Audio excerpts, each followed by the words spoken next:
now. So we're good to And go? we are go. I'm just going to work Awesome. on some framing here. Cool, no problem. And I actually haven't even pulled up YouTube. So, hi everybody that I can't see and don't know if you guys are saying anything, but welcome to Meet the Maker. This is a show that West 3D puts on occasionally, where we go out and talk to and just hang out with people in the community that have cool projects and do the cool things that we love, to support and sort of play with. And this one is one that I'm pretty excited about. Luke is a good friend of ours. You may have seen him a few at 3D Printopia. He booth, showing off the Chube and talking about all things cool, I think, happening at Luke's lab. His partner Audrina was there with him. I don't think she's here today, but she's also a good friend and an integral part, I'm sure, as Luke may mention later today, of Luke's Yeah. laboratory.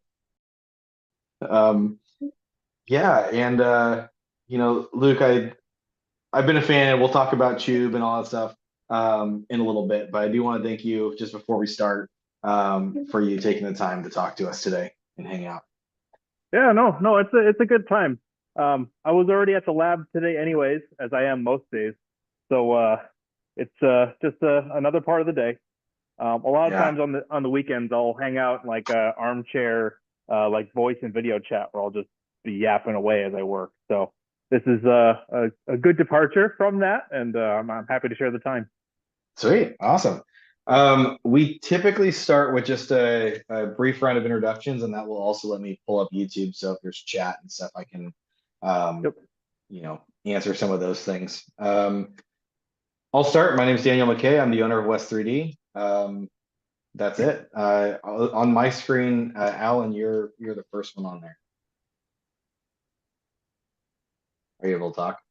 We can skip and go to Jeremy. Oh, my name's Jeremy. I do customer service and a lot of other stuff here at West 3D. I got a YouTube channel, Libre 3D, and that's just about it. Awesome, Aaron. My name is Aaron. I'm officially the additive manufacturing product specialist at West 3D, but I'm pretty much in the same boat as Jeremy. We're just jack of all trades. We do everything. Yeah, if any of you guys have done support tickets or sent us an email or something like that, it's most likely you've been talking to either Jeremy or Aaron. Yeah, and a very off chance you talk to me if I get lost or stuck there, one day a Talk to week or so. Dan. You're in big trouble if Dan's talking. Usually means we're in big trouble. Alan, are you Am I back? audio working?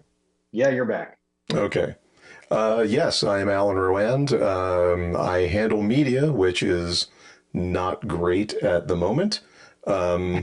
But again, that is thanks to YouTube changing some settings and going live with the stream rather than letting me do my pre-show checks. So here we are. Oh, cool. It's looking good now. I think we're set. I do have the chat up.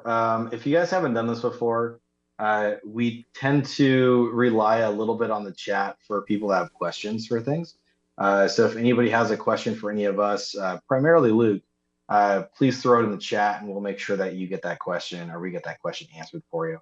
I don't believe we asked, but Luke, if you can think of some trivia questions towards the end of the stream, we typically do some giveaways. I am not prepared as usual, so I don't know what we're giving away, but I will certainly figure that out before we get there. I have a couple in mind. Don't worry. Sweet. Okay, cool. Luke, if you could just kick it off with a just brief introduction, who you are, what's Luke's lab, and everything like that, and then we'll go through with questions if that works for you. Okay. So hi, I am the Luke of Luke's lab.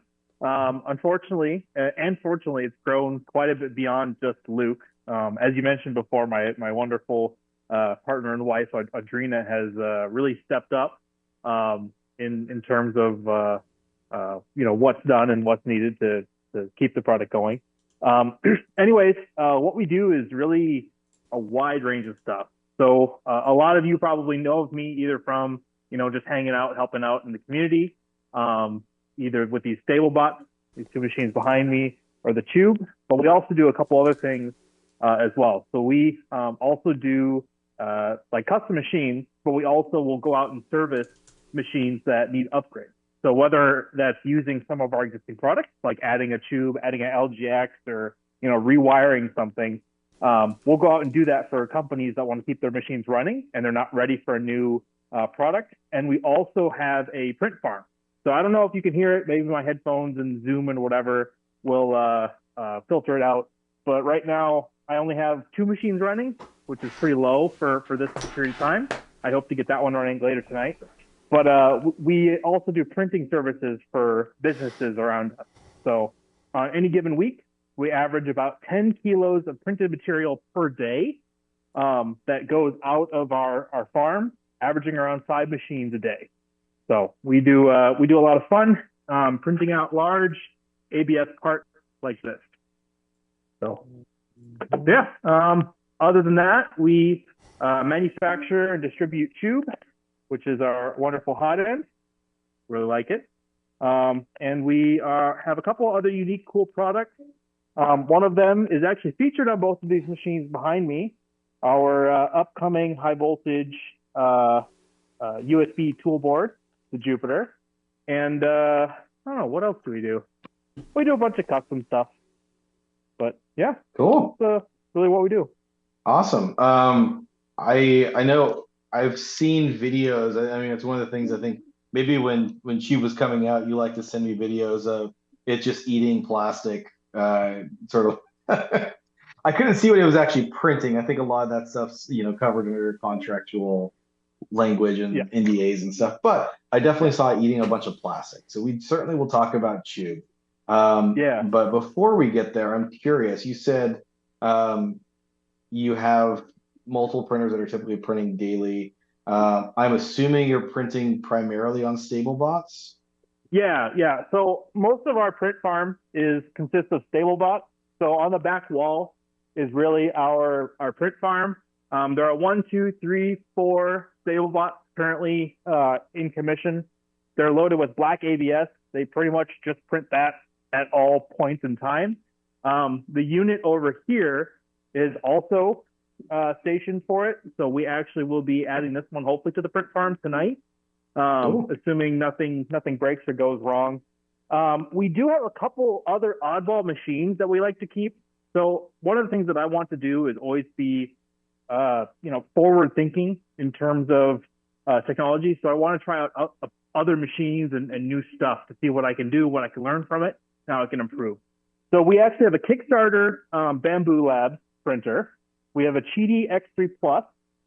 We have a K2 that was built by Josh Murrah. He traded that for a Stablebot kit. And then we also have Tycho, which was what we brought up to Earth from its original resting home, and it's now been adopted into our print farm. I'm trying to think of anything else that we might have.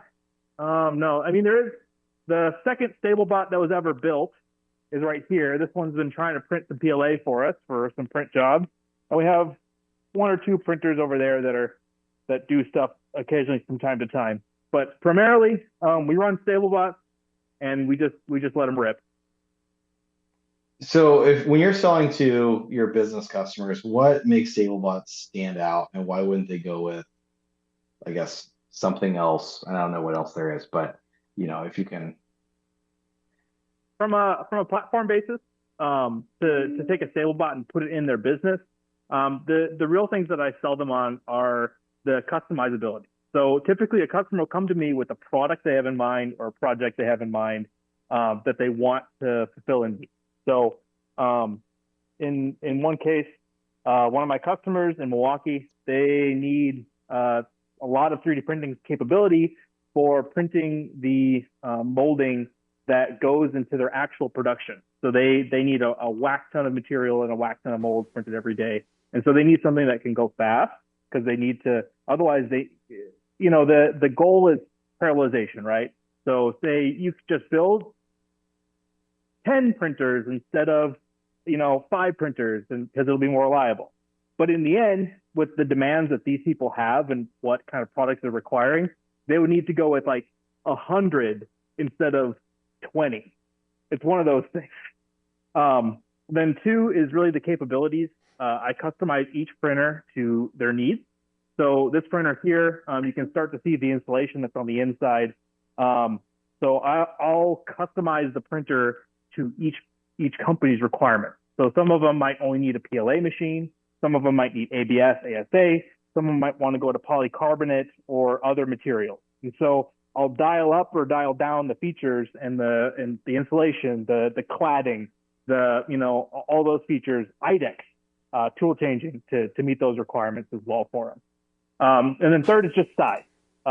So there's a wild variety in sizes everyone has. So then this one is just 500 by 500 by 310. This is a very common size because they want the area but not the height. They don't really need it. But otherwise, we have my latest platform here, the Pro, which is 600 by 600 by 1200. And this is the smallest this platform gets. It's really designed to scale to about 2 meters or so. Oh, wow. So it's really about meeting the requirements of the customer and making it work for them and satisfy their requirements. So that's what really drives each Stablebot sale, is the ability to make sure they're getting what they want and a more not customized, but customer focused approach, instead of just selling we have a product, buy the product, doesn't matter how it works. It's I work with them to get where they want to go. That's awesome. And I assume that's somewhat unique if you were talking to like a 3D Systems or, one of the larger outfits that sell machines to industry. I assume that's different. I mean, same with Ultimaker and all these other ones that maybe have sold to industry. I'm assuming they sell their product and it's their product and they have maybe 3 or 5 of them, but you get basically those 3 or 5, right? Yep. Okay. And in a lot of cases, if the profiles and everything are well tuned, that's fine. But I've really tried to make this platform something that can be upgraded and kept over time. Because that's really the one of the other selling propositions, is that when you buy a Stablebot, it's your machine. So there's no lockdown walled garden stuff where you can only repair it with specialty products that only come from my laboratory. Like my tool heads, like we sell the Chube, we sell Bondtech, like we sell all this stuff, right? My tool heads come with every bolt pattern I can pack on there. So if you wanted to run some other random thing or something better comes out or whatever, right? It's your machine to do with as you wish. We're not limiting or preventing anything from happening.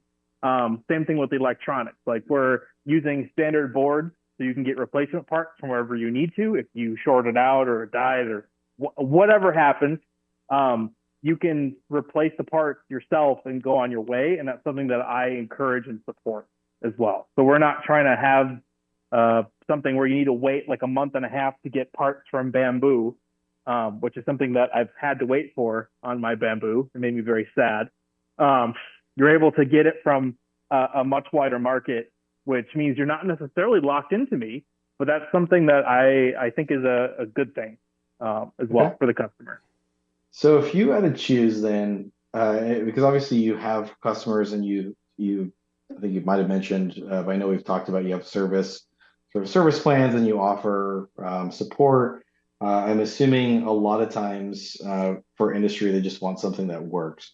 What's your favorite hot end extruder combo that you run as far as reliability and customers seem to have less issues with? So the whole reason that this product exists, like a lot of the products on my store exist, is it because it's the best. Frankly, I run tubes on everything. If I can fit a tube on it, it gets a tube. If I can't fit a tube on it, typically I don't own it, or it's a Bamboo. That's like that. Those are the options, really. So that's like the main one. Otherwise, both this platform here as well as the Stablebot Pro for extruders, they run LGXs, the full size LGX Pro or LGX metal. frankly, for my purposes, they are the most durable, longest lasting, and hardest pushing out there, and they're easy to service and easy to repair. There's a lot of great shooters, especially from like the Annex group, which I'm a member of, with the Sherpa. It's a lot of push force, and it's pretty light and pretty simple to use, but it doesn't have the maintainability that I really like, and a consistent grip. So that's my recommendation, and what I will stack on pretty much everything I can is the full fat LGX. Is there a standard tool head setup that you push to your customers?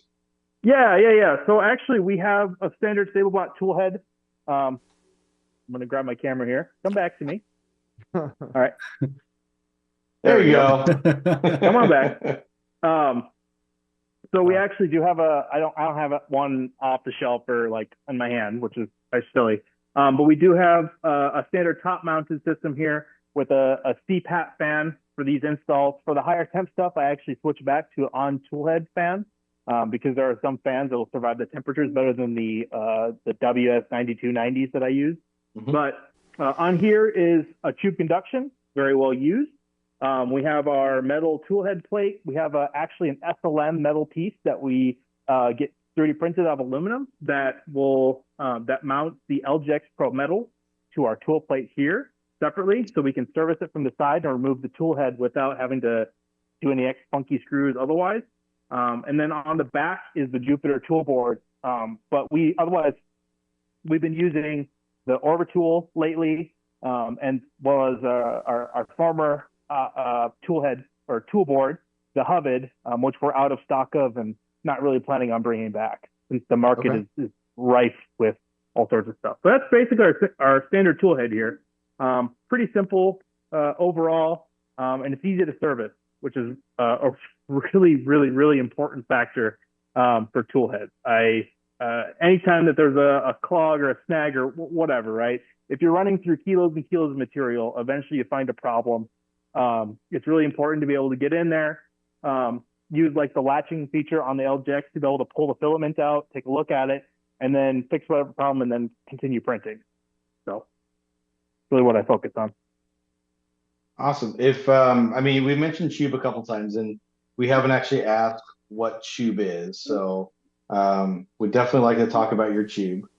And I know that Aaron here, and I think on the bottom right of your screen is a Chube evangelical.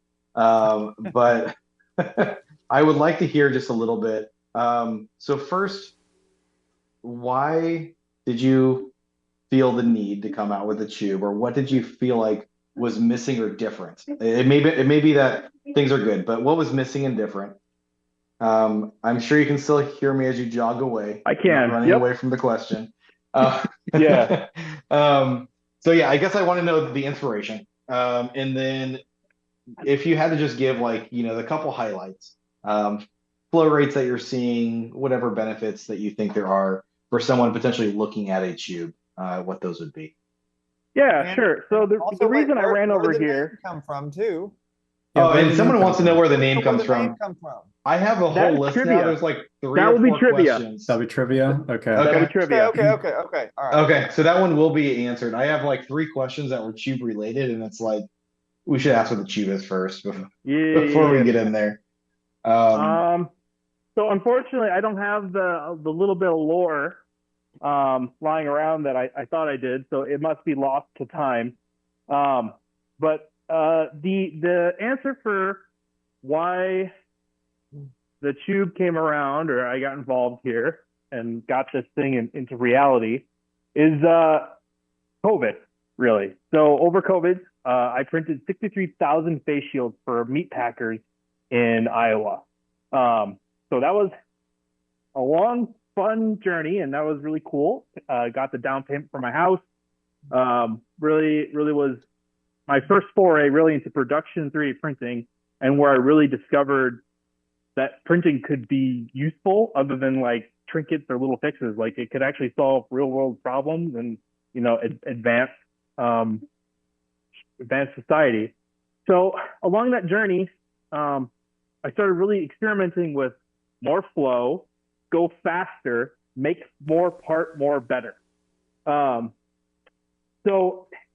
along that way, I tried a wide variety of hot ends. So in my hands here is a Slice Magnum Plus.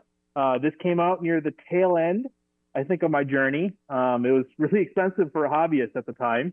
I think, yeah, at the release price. And I also tried using a couple super volcanoes.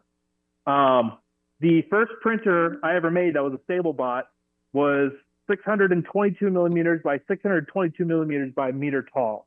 So to fill that volume, you need a big hot end with a big nozzle. And so I tried using a super volcano. Well, the problem with the super volcano is that you have a really long lever arm and you have this little spot, the heat break, that goes snap if you look at it funny. And that's not really what I need it to do, because I need it to print parts. Great. So the Slice Magnum Plus came around, and it's an improvement over the Super Volcano in the fact that it has the standoff. The bimetallic heat break is pretty good, a lot less clogging, and then it has still a pretty long melt zone.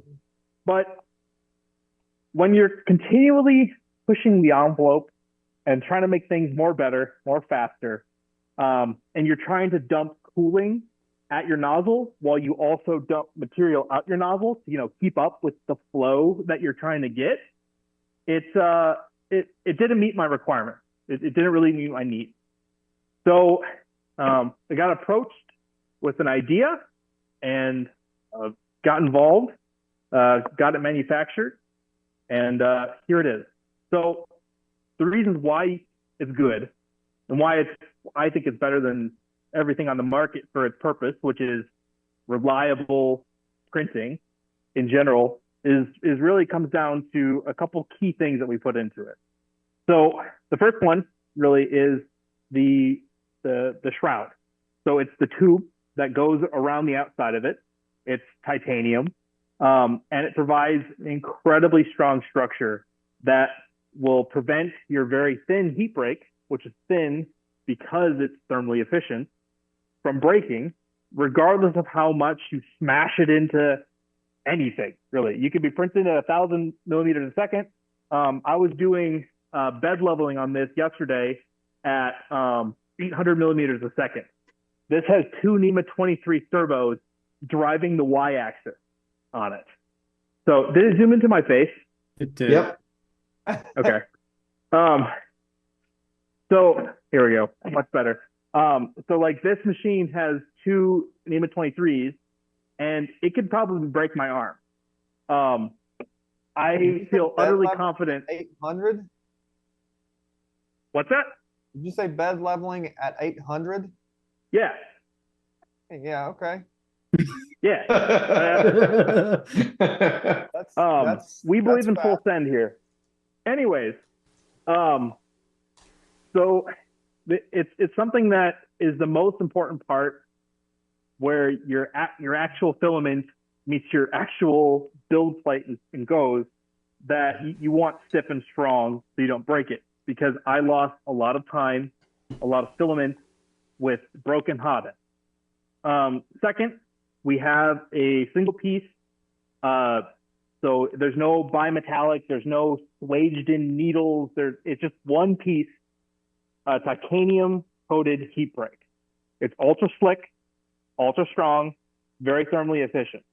So you don't have to worry about abrasives wearing it out, and you don't have to worry about it being so fragile that if you need to declog it for whatever reason, a lot of times it clogs in the nozzles from using that much material. You can just shove a metal poker through it and it'll just pop out. We've had some instances where once cooled, you can actually take it out and it looks like it's molded into the shape of the chalice because of the non-stick nature. So it just pops out and it's really easy. The third is just serviceability in general. So all of our parts are M3s, or all of our screws are M3s. So there's no teeny tiny hardware that you need an itsy bitsy screwdriver, and if you screw too much, it snaps in half. Yep. None of that. All M3. Yes. You just use the tools you got. It's all torque, and that includes our mounting structure. And you can take the whole hot end apart very quickly replace the components, which are all standard thermistor, standard heaters, standard nozzles, and put it back together, and away you go. I've actually done live heater replacements on paused prints with this by simply removing it, popping it out, and putting it back in, instead of whatever is going on with the ceramics nonsense, or no thank you. This is really designed for those who really want their printers to keep running regardless of everything else that's going around it. And then the last part that's important to me, and something that is really cool, is that this is all machined and manufactured down the road. So all of this is domestic material, domestically manufactured, domestically assembled. And so this is feeding families around me, as well as me, obviously. That's always nice to feed families around me too. But it was one of my first opportunities to really bring the manufacturing to local families here. And, I don't mind, as long as it's within, like, states and our partners in Canada and Mexico, like, that's all fine. But it's really cool to have these made and to know the families of people who make them. Yeah. So, yeah. That's awesome. Yeah. What kind of flow rates would you expect to see through one with like the standard 0.4 millimeter nozzle? So flow is a really fun thing. It's everyone's favorite question, right? So here we use with the highest spec extruders. So a lot of extruders have different balancing points for where they're getting peak force, which defines their peak flow. For instance, the LGX Lite Pro is a great extruder that Bondtech just released. That one peaks at about 60 millimeters cubic a second, regardless of nozzle size. So once you get past that, even if you have a big nozzle, it will run out of torque really quickly. The Sherpas, they have a 10-tooth model, 8-tooth, 7-tooth, 6-tooth. Depending on which tooth you select, determines the characteristics of how your where you're really flexing for peak push force to get that flow. So with like a 6-tooth Sherpa, I've seen people get like 70 cubic out of a 0.4 millimeter nozzle. If you get the 8-tooth, you might not be able to get that 70 with a 0.4 millimeter nozzle, but you'll happily print at 80 or 90 with a 0.8 millimeter nozzle, that kind of stuff. Yeah. So it really, the pairing between the nozzle type, the extruder, really does determine a lot of the characteristics. So the reason why I go with the LGX, the full size, is its consistency with 0.6 and higher nozzle. So those printers back there are averaging around 75 to 80 millimeters cubic a second on long extrusion. So that's a 500 millimeter. So this is basically solid ABS. So on these perimeters here, it is getting 80 cubic out of a 0.6 millimeter nozzle. So that is really what we're going for.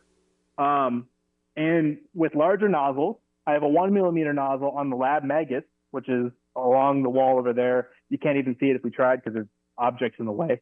That I've pushed 100 to 120 millimeters cubic with a 1 and 1.2 millimeter nozzle. So it depends significantly on your material. Some materials flow worse. Some materials are just garbage. And some materials flow like water, like PET-G, the wonderful material, or not PET-G, PET, no glycol. Yeah, so with a 0.4 millimeter nozzle, you can expect 50 to 60 cubic very reliably with modern, higher end extruders. That flow rate is actually going to be the same between the air version and the conduction version. The air version having the smaller melt zone exchanged for these fins, simply just from back pressure through the nozzle. You just can't get enough force to push it through such a small hole using filament. Just physics. So you're effectively orifice limited. Yep, exactly. You're orifice limited, and you're limited by the stiffness of your filament. The strength. if you were to take the Chube and sort of like for like, so understanding that there's a whole bunch of things that would go into measuring flow rate, as you mentioned, is there a comparable hot end as far as flow that's commercially available? Yeah, yeah. So here, I'll do a quick sample for you. This is probably one of my favorite comparisons overall. Um, so the Magnum Plus has been on the market for 2 or 3 years now, something like that, Hmm. from Slice Engineering, Yep. also made entirely. So here's a quick comparison. I don't know how well you can see that. I hope well. You're comparing melt zone lengths. Okay, so they're the same length of hot end. Okay, so the overall length when you bolt it to your printer is the same. All right. So but the thing is, here is the melt zone length of the Chube Air. So it's the shorter version compared to the melt zone of the Slice Magnum Plus. So they're the same price. And the Chube includes a metal shield for convection right away. So in general terms, flow is determined by how fast you can conduct heat into your filament. Plastic sucks at conducting heat into your filament. And so by extending a melt zone, you are increasing the amount of time filament will spend touching the outside and conducting heat inward, as well as like CHT or other geometry that shapes the filament and adds more surface area. So the whole reason for that whole comparison is really more melt zone, same space. So you're getting the same amount of height out of your tool head, but you get more melt zone in the Chube Air. Is really the comparison. Interesting. So by extension, if you're able to properly, I guess, heat that melt zone, you should achieve a little bit better melting, Yeah. better flow rate. Yeah. Yep. Okay. Interesting. Okay. Um, and that makes sense. I mean, and Slice is another, the Mosquito Magnum I know is a good high flow hot end. It's also made in the US. Um, Mhm. and it has been sort of a top choice for people, I think, that are looking for um, sort of high performance. And I know a Yep. lot of our industry customers have asked for it. So it's cool to know that Cube is sort of in line with that, even has more melt zone. What's the difference as far as like millimeters? So the way that we've been measuring the melt zone on this is from the bottom to the top of that copper nut. It's 33 millimeters. The Chube Air has 43, I believe, Okay, well, so it's significant in the difference. same overall length. And then the Chube Conduction is 52 millimeters in the same length. That's crazy. That's yeah, cool. I have some questions. I'll let other people ask some, and I have been for people on chat. I have been recording some of the things you've asked, but I've dominated the questions so far, so I'm gonna let someone from my team ask some things. So all this talk about hardware is great, but I want to know what's your deal, Luke? What's your background? So my background is that I grew up in Wisconsin, the wonderful state of Wisconsin. I graduated from a small farming town, Denmark, Wisconsin. It's like 15 minutes south of Green Bay. Town of about 2,000 people, graduating class of about 100 people. I got a full tuition scholarship for the University of Platteville, Wisconsin. There, I graduated with a mechanical engineering degree in 4 years. After that point, I was hired by and worked at John Deere in Dubuque, Iowa. So Wisconsin is another one of these myths. So I think Michigan does the same thing. Oh, it's going to freak out my camera because I just held up my palm. Sorry, camera. Are you back? All right, there you go. So Platteville's right at the bottom of the state. Dubuque, Iowa is right across the Mississippi River. So to go to work every day, I would actually cross the Mississippi River, something that little like 8-year-old me would think is like crazy. And I just did it on a daily basis. So the first 4 years I worked as the cab team lead for the continuous production of backhoe and articulated dump truck cabs. Basically was a project manager the whole time. had to fix stuff that was on fire constantly, and just gather the right smart people at the right time in the right place to solve the problem. So then COVID hit after I switched positions. So basically, I switched positions to new product development. I managed to break and/or fix everything on the current side. So they brought me over to break and/or fix everything that was going to go into production. So it did so well. I did that for a couple months, and then COVID hit. So got to go home, got to work from home the whole time. Got into the production and printing side of it. After the vaccines really started rolling out, the election, all that, whatever, all that stuff. COVID is over. Not, but it is. I got a job opportunity back at home, which is the Green Bay area. So I moved to Wrightstown, Wisconsin, where I currently still live, and my workshop currently is. I worked for EMT International, which is a manufacturer of paper and label converting equipment. Really boring way of saying we make machine that makes stickers and junk mail. I was the engineering manager for rotor control for the Fighting a good fight, Luke. Yeah. I was an engineering manager for rotor control for my time there. So I had a small team, got to really try to bring them around in my short time there anyways, to a new future. And then took the crazy plunge, starting going half-time for Luke's Laboratory in October, and then transitioned fully to full-time Luke's Laboratory, which in reality is like 100 to 120 hours a week on average, for Luke's Laboratory in January. So that's my background so far anyway. Does that answer your question there? Yeah. How does it feel just focusing full time on Luke's Laboratory? To be entirely honest, Busy. it has been the most stressful, crazy time of my life. I gave up significant material comfort, knowing that, never have to worry about where's my next meal coming from, never have to, worry about it after I leave work, right? So at my previous job, even though I was on the continuous improvement side, in general, I could go home and not think about work. So leaving that security has been a learning experience overall.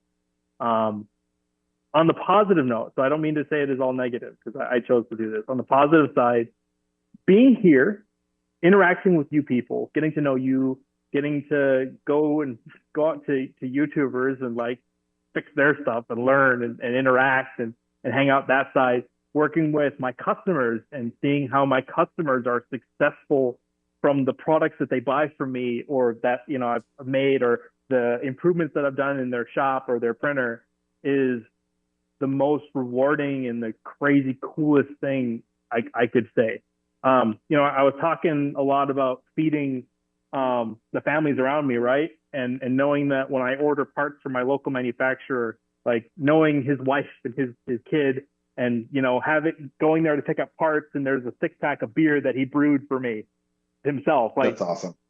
That is immensely rewarding, and it's what keeps me going every day overall.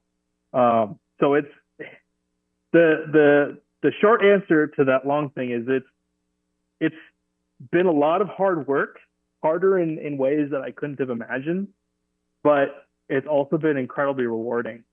And I am grateful for everyone who has purchased parts and has trusted me to deliver on what I said I was going to. And I hope to continue doing that, and I hope to accelerate our level of innovation and part delivery as the years go by. So, is there anything that you've got sort of in the works that you're able to share, even if it's sort of conceptual, that's going on at Luke's Lab? Yeah. So really one of the first things here is the Stablebot Pro. So this is our newest product here. So the original Stablebot was built with much more DIY in mind. Laser cut metal for everything. This was when nobody was using laser cut stuff. I thought of it first.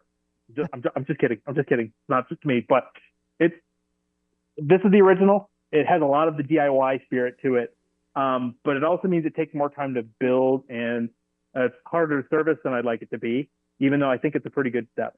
So the Pro here is really designed for those big machines. So like I said before, it goes up to 2 meters in one direction. Our gantry is basically a single piece of, it's just a single tube with two CNC ends on it. You move one end and the other end moves with it. It behaves like it's one piece as much as humanly possible. You can scale it however you want, and it's a lot easier to service and deal with overall. On the consumer side, we have the Chube and upcoming undisclosed variants. And we also have our Jupiter. So I mentioned earlier, the Jupiter is our new tool board. You can think of it as the spiritual successor to the Hubbard. The key features of it really are one, 48 volts. So that's 48 volt for the extruder, 48 volt for the hot end as well. So if you plug in 48 volt, you can use a 48 volt heater and go to town. You can save a lot of amperage that goes on your line for those high wattage heaters. Because I know a lot of the tool boards, they might even suffer from like 5 to 6 amps for the 24 volt with the 120 watt or whatever. But this will not only deliver those 5 to 6 amps, because we have actually 2 heater FETs on here just in case. But it'll also support 48 volt, which cuts your amperage in half. The other cool things about it are it has a 12 volt fan port. So you get your 12 volt, you get your enable, so you can just turn on and off if you want for just standard 2-wire. And it has the PWM port as well as a tax port per fan. So you can run all the cool server fans that all the cool kids are doing in their tool heads right now. And the last party trick, other than it working in 100C chambers, so 100C ambient, you shouldn't need any extra cooling, shouldn't need any extra shenanigans. You can just plop it in and not worry about it breaking. Is the beacon port. So there's 6 pin headers on here, and that's because it has power ground, USB plus, USB minus for the Jupiter, and then USB plus, USB minus for the beacon. So the beacon is actually powered off of the Jupiter, and it has a MOSFET to turn on and off the Jupiter as well. So when you're doing prints with the boxy bed, which can go up to like 240C, continuous 260C, intermittent, whatever the spectrum, big number, right? Your beacon's going to get pretty toasty. With this, you have the lower voltage, which is the 3.3 voltage to keep it safer at those extended temperatures, as well as being able to completely turn it off with Danger Clipper's non-critical MCU, so that you don't worry about self-heating your beacon at all, and will stay alive much longer, if not indefinitely. So awesome. That's really what's here right now. Like I said, these 2 printers both have it installed. I was going to get prints on both of these tonight to start them printing. But eventually the goal for this technology is to then change it over into Saturn, which will be a tool board that's probably more than a year out. There's plenty of time to learn things, right? That'll be more consumer focused. So we'll drop the temperature requirements, which will allow us to package it in a much smaller space. Still use 48 volt, still do the 12 volt fans, all that stuff.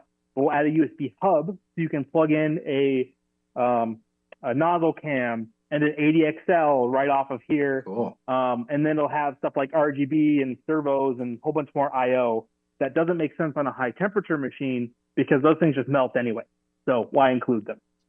Cool. So, yeah. What's your target for the Jupiter? In terms of customer or in terms of release day price? This term is yes. In terms of being available to the customer. So we will have an open beta round that will start hopefully in November, where we'll have this about 100 to 150 of these units available for people to buy. So unlike other manufacturers that like to just ship products and then ask the customer to run it and hopefully it works, we'll be a little bit more open about it, so that it'll be units that we fully believe will be functional and happy. I'm going to abuse the crap out of them here before we ever offer them to customers. But we'll offer that and see what our users come up with. If there's anything to learn, if there's any IO that we can add, or if there's any other problems that I haven't experienced in the 20 units that I have here, we'll get that. And then those improvements will be rolled into a production version, which will be wide open, free for all. Everyone possible in the world can buy it. So end of November, early December is probably the time frame for that right now. Assuming I don't instantly light these on fire once I start printing with them. But so far, other than me connecting some things backwards, because I'm an idiot, they've been pretty good. When I have the extruder running on this tool head, it only raises the temperature of the board by under 15 degrees Celsius, which means that our target envelope for chamber is great. Like we're doing wonderful. Even with everything turned on, the onboard thermistor. So we're not relying on internal temperature measurements. We're actually measuring the 3 separate sections of the board. Oh, zoomed in again. I love it. All right. Yeah. It will hopefully do fine in that. And my personal goal is 120 degrees Celsius for chamber temperatures if you treat it nicely. Wow. So, do you have a rough cost estimate? So the beta is probably going to be $65 to $70 for our beta round. That's mostly just to cover costs of all this stuff.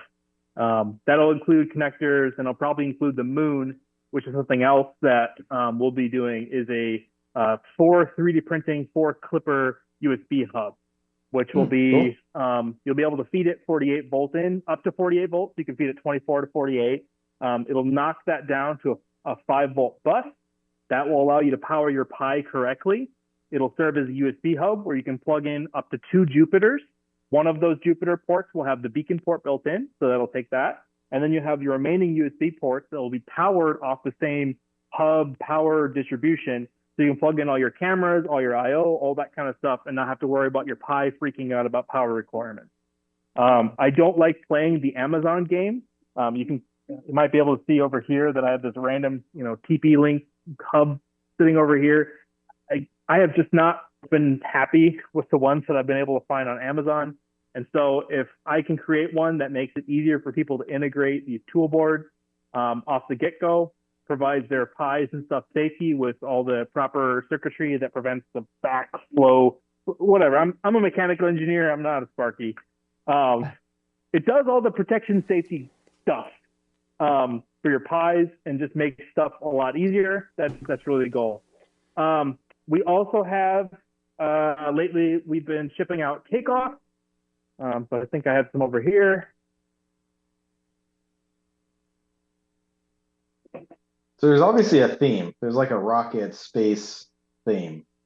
Yeah. So one of the places that I did a co-op for, which was a 9-month internship. You skip a semester of school and you go work, was for an aerospace company in Madison, Wisconsin. That was pretty cool. So we also have the takeoff, which is an SLM printed. This is metal adapter for your standard Voron. For the Chube, it only supports the Chube for right now. I think there's more. It supports patterns. Goliath I think too. That. Yeah, I think he fixed that. Good job. And you can mount any kind of tool head and any kind of extruders you want to it. It uses the 3628 fans so that you can actually properly cool the parts you're printing with your Chube. Yeah, it's pretty cool. We've been selling When that. you say it works with your standard Voron, what do you mean? So bog using standard V2.4 bolted up. Send it. So like self burner? So it replaces the self burner. with the standard Voron gantry, you have no loss in X or Y. Oh, cool. Awesome. I think there is a small caveat with like a Trident 250. You have to use a clicky clack door to not lose Y, but Okay. It's like 6 millimeters otherwise or something like that. It's not much, yeah. Okay. And it's not like you're throwing it on a V0 where 6 millimeters is A ton. terribly- Yeah, no, yeah. it's like Yeah. it's small. Sorry, Princess France people. I don't understand. So, well, on that subject, because I mean, I have a tube at the office, and I did buy one from you before we started carrying it, and it's something I intend to use, and I still haven't. Mostly because it just uses a tool head that I just have not had time to sort of reprint. So I mean, this sounds like a good option. Um, I know you mentioned that you have some other tube type things in development. Are you able to share any of your current thinking as far as what's sort of down the pipeline? Any future tube development will still keep the following things. One, we think there'll be excellent value for the money, regardless of your personal thoughts. No, that's far too aggressive. I think it's We a good we value. we think they'll be worth the price. We think Yeah. that they'll earn your trust. They'll be the most durable product out there that we can possibly put forward. They'll always be produced domestically here in the States. So they're going to be made and feeding a lot of the people near me. And that way, they'll probably all be assembled by my wonderful wife until we start selling them by the bazillion. So well, maybe that'll make that happen. And they'll be the best product that we can put forward. That's basically what I get to promise right now. That's a great answer, non-answer. Um, is it just you and Audrina as far as Team Luke right now? So we used to have a full-time gentleman working for us. Um, he no longer works for the company. We have since hired an extra part-time person, who's been pretty awesome in his first like 3 weeks. He's a real 3D printing enthusiast, and we're happy to have him on board. And we're looking to hire one more full-time assembly person right now, although we have Cool. some pretty good candidates in mind. So Sweet. that'll probably be figured out within like 2 weeks or so. But Okay. we had to make some changes. If we keep growing at our current pace, probably add another 3 or 4 people in the next year. If we grow past our current pace, things get exciting. But we can't go there yet because we're Yeah. not there, right? Well, anybody that's on the stream, if you're looking potentially in the future for a job and you happen to live in or be willing to relocate to the Wisconsin area, keep a eye out for Luke's Lab's website, I assume. We mostly list on Indeed. We don't have a career section because, well, we're not that fancy. Yeah. Look at Indeed, guys. Yes. Oh, that's awesome. There was okay. Man, okay, I asked some of these questions. What is the smallest printer that you've seen a tube on? I'm pretty sure I've seen one on a V0. I'm pretty sure. I think I have. Why?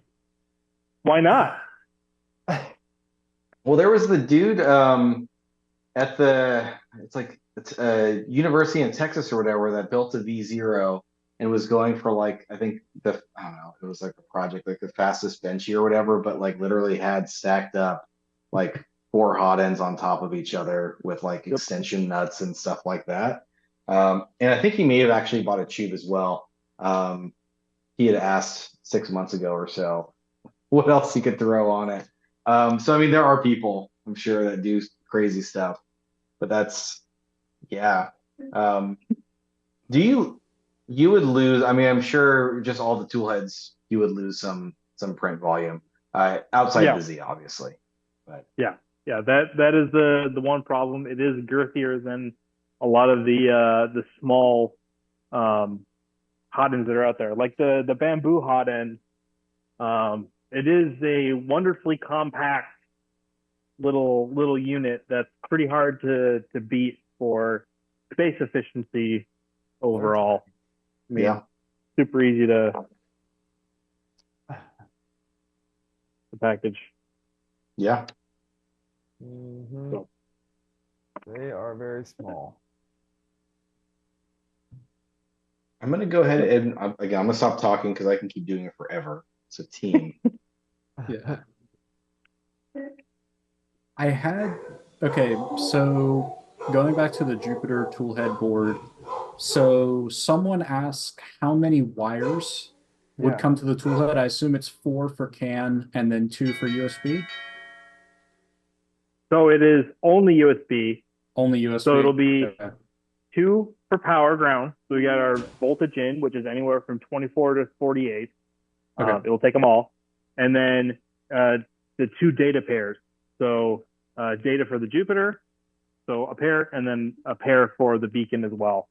So I will also be selling the 3DO, the full variety of 3DO cables, one of which is has the two power pair, or a power pair, two data pair, and then a USB power pair.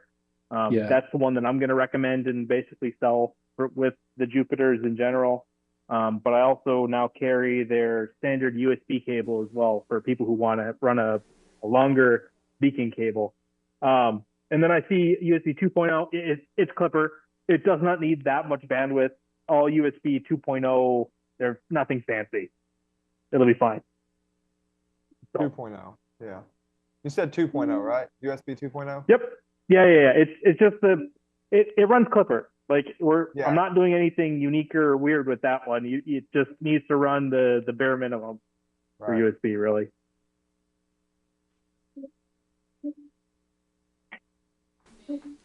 Cool stuff. See, I've got more questions, but I'm the silence is me like opening the floor because I can keep going. Go for it. Aaron, you have to have some questions. You're like, I just want to know about I'm trying to think mini of questions. I see one in there from the Overlord. 48 volt in for stepper, 24 volt for hot end. No, the hot end port will be straight from the voltage in. So it'll be, if you put 48 volts in, it'll be 48 volts out for the hot end. That is actually why we sell standard cartridges for your standard V6 based hot ends or whatever, as well as our Super Volcano in both 48 and 24 volt variants.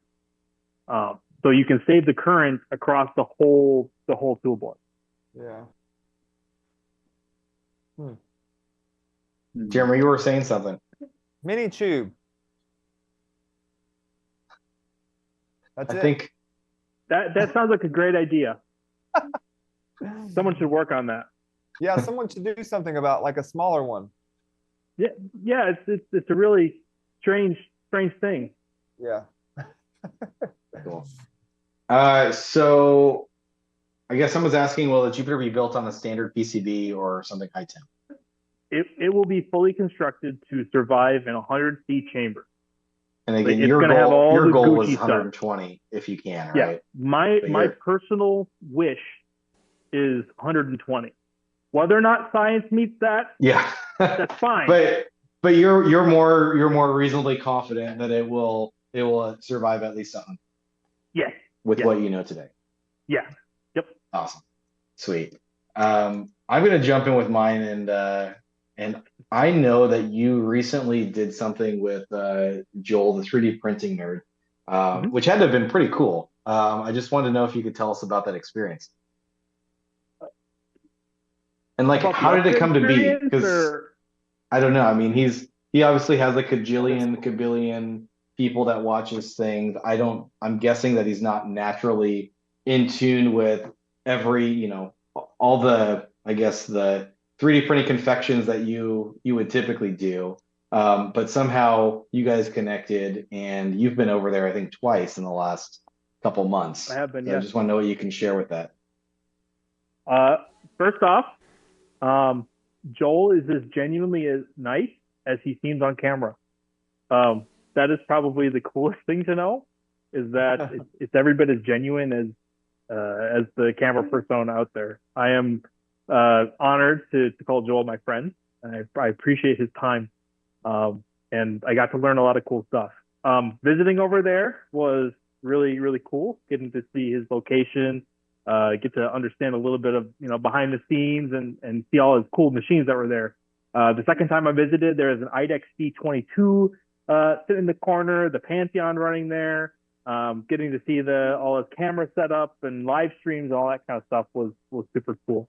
The actual update process, or the work that I had to do there, the video's not out, so I won't share too much. I'm sure he's gonna bake in a whole ton of the journey. That was something else. I'm after that video comes out, maybe I'll do like a post video or a blog post or something complaining about how some of these manufacturers are wild in terms of how they want to implement machines, and they're the exact opposite of what I try to do with my platforms. So that was the actual work there was tiring, and that probably influenced the first trip that I took. But the second one to bring over the production version, sorry, there's a fly flying around, of the tool head, which is on my store as well. I'm going to go fetch one.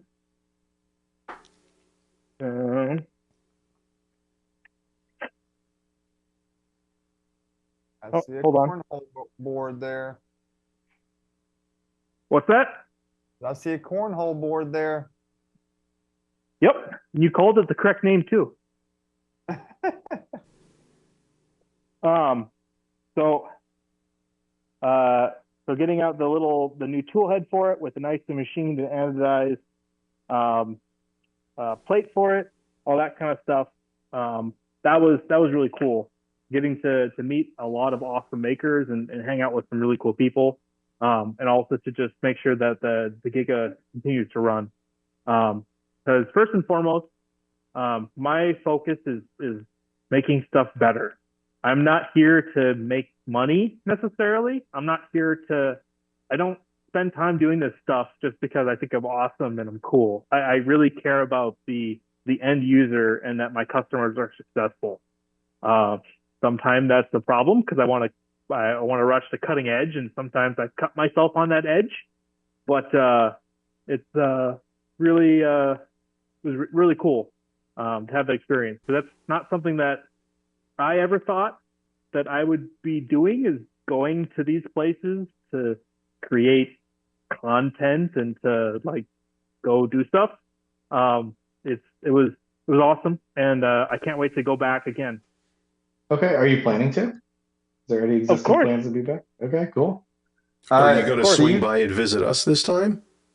Okay, yes, I will visit you that time. I'm so sorry that the last two times I was not able to. Yeah, the first time I think I Sorry. even told people, I was like, hey, let's pick up a little bit because Luke's going to be here I'm tomorrow. so sorry. It's all good Ugh. because we had just moved and we need to pick up Yep. anyway. So I think we talked about it. That was actually, it worked out. But yeah, just so you guys don't know, we're about 2 hours south, I think, of Joel. So it's not that close, but it's close enough. If you had like an extra day, you would stop by.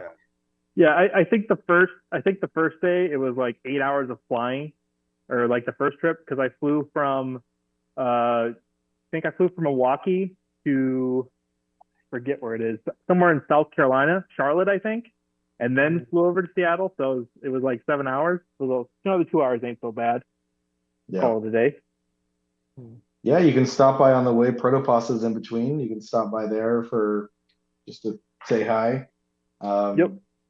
So, Luke, is there another name for cornhole? I gotta ask. Some people call it like beanbag, or like beanbag toss, or some random stuff. Oh, okay. Sorry. I get that though. I mean, if you don't know what it's called. Well, yeah, somebody asked in chat too, because I was like, I don't think I've ever heard it called anything else. But Well, you call it like a board or otherwise it's just something. I would have bag. called like a ramp or like but yeah. Back toss. You sort of I mean, obviously there's a unpublished video, so I won't even ask you about what you think is going to be on there. But I think you kind of alluded to some things in manufacturing that 3D printing companies are doing that bother you.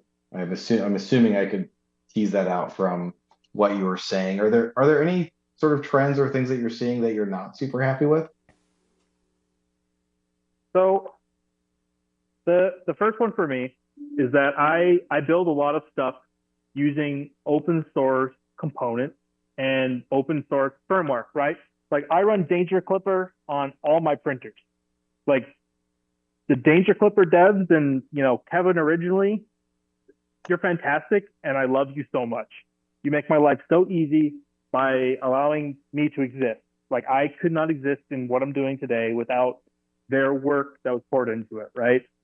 So the thing that I'm seeing is they will take that firmware and they will just, instead of contributing back into the code, adding new features into the base code, or working with them to create a better future, they kind of take it and then rip it up and just shove in their own garbage using that as a base, and then they don't make it compatible with anything else.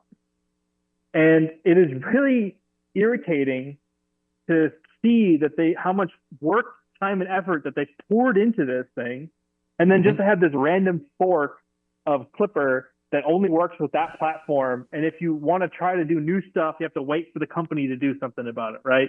Like, there's really awesome opportunities if they were to take all that time and effort and actually reinvest into the infrastructure to do something with what they did. Instead, they build their own little walled garden, and it's not even a good garden. They have like a carrot plant and a tomato. Like, good job. Like, take that, bring it to the community garden, and then everyone can benefit from the work, and you don't have to have this hacky off branch that people don't want to deal with or have to reinvent the wheel.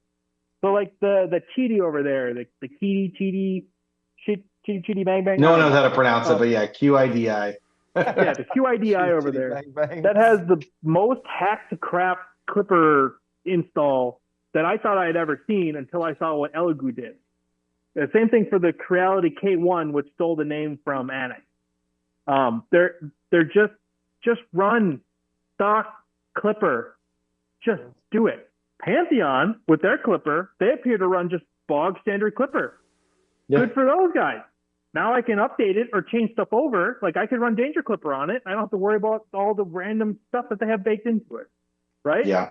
There's just better ways that they can get all the feature sets that they're looking for. Because I get it. It is really kludgy to run IDEX with Clipper. It is not a good experience. Like, I do not like it compared to RepRap firmware for running IDEX, multi-tool system. But the thing is, I make it work still, kind of painful, with standard Clipper. And these these companies have budgets far larger for just their R&D team than my entire revenue for the year, probably for the decade at this point. Take like 2 guys, sit down, have a meeting with these people, and see how to improve it for everyone. And then maybe next time you don't have to bug fix some random code base, and you can focus on creating the next coolest thing. It's just really, really frustrating to be so small and not able to contribute in the ways that I want to. When I see companies who are using it, they're building on it the same way that I build my platforms off of it, but they're not contributing back into the base. So just yeah, I can see that being frustrating. And I'm thinking about most of the I think almost every, if not every, consumer level new printer that claims to have some performance base is all now Clipper based. I don't think there's been a release in the last at least 6 months that hasn't been a Clipper based system, at least from the main suppliers. And I mean, I'm sure they're doing they're adding something. Not all of them. I've got one that I know I couldn't believe what they threw in there, and it looked like garbage to me. But I think a lot of them are, and I assume you're creating these deviant paths so that if someone does want to go to mainline Clipper and to get some features, it's possible 6 months down the road they won't be able to easily access whatever other new feature because they're now on their own, a different fork or variant of Clipper. That could be really frustrating. Is there anything else that's bothering you? Is there anything on the hardware end? I'm curious because I mean, obviously you do a lot of hardware too. For the platforms that are existing, I think the hardware, especially with Bamboo, so like the Bamboo is a insanely cost engineered platform. It does exactly what it needs to do for the price that you pay for it. It's a amazing deal for what it is, and it does not meet my personal ethos for what a machine should do, how repairable that machine should be. But I don't know of a better way to produce a machine at that price point and do the things that I would have it do, which is why my machines are more expensive, but they also do better things, right? There are a lot of companies that tried to mimic it, and everyone's AMS. Oh, I know what it is. AMS system. Just pick one. Don't make your own unless you think you really got something good. And then, that whole like work you did for it, sure, you did hardware, you did some coding, that kind of stuff. Could you like release that for everybody? Like just do it, right? So on the side of this guy, I have a trad rack. It's invented by a friend of mine over in Annex, and the thing works brilliantly, like fantastic, 10 out of 10. And instead of just kind of hoarding it and making it their own thing, it's just out there, and it works just as well as all these other AMS systems. And it's now default part of Danger Clipper, right? So this thing that was originally an add-on that was just kind of built in addition to Clipper is now built directly in to Danger Clipper. Like, they're making all these AMS systems, and they're all customized and locked into their individual printers, which I get it. As a company, you want to have compelling reasons to buy into your system versus a competing system. But I feel that there are better ways to distinguish yourself while still pushing the whole field forward and not making it so that it's all just hacked together. If you're using open source firmware as your baseline, I feel that you should be contributing back into that baseline as a part of it. If you developed your own firmware system like Bamboo did, where they started from scratch and just wrote it all, fine, you don't have to share.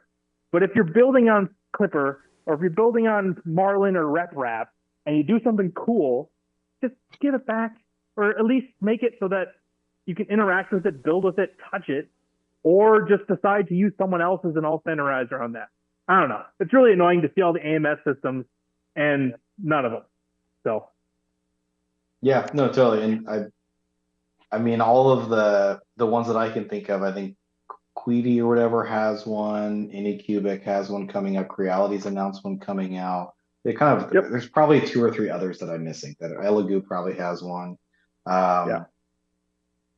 all look the same too. Like, they're like, it's like which one's which. You could throw a different, sticker on it, and it'd be hard to tell. It is a fantastic. I've got an AMS. I do think they did something great with the design. It works like 9,999 out of 10,000 times. Which has been fantastic. But okay, cool. I understand totally. Let's see.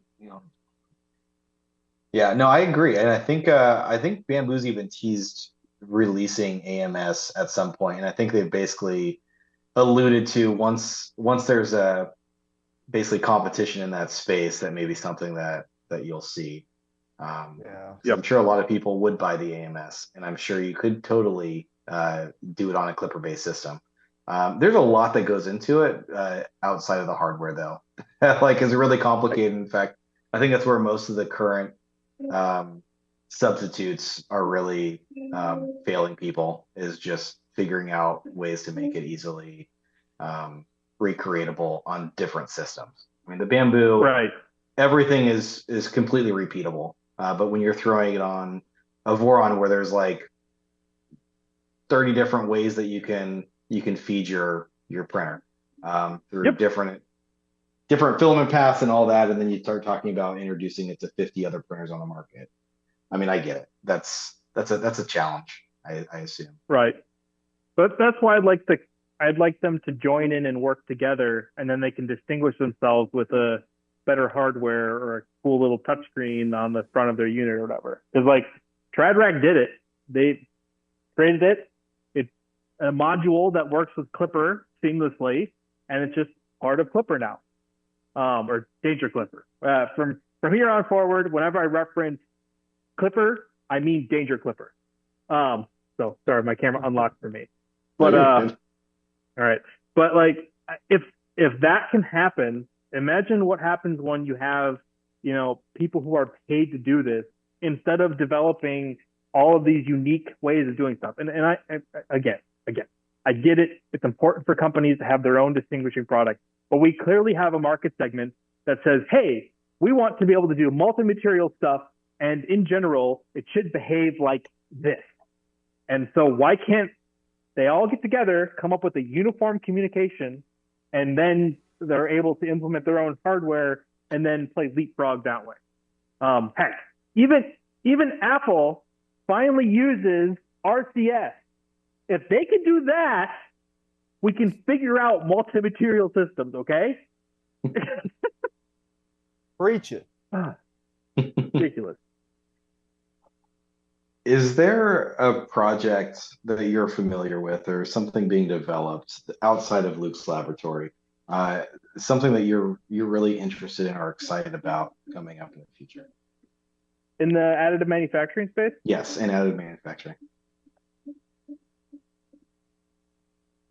What am I interested in?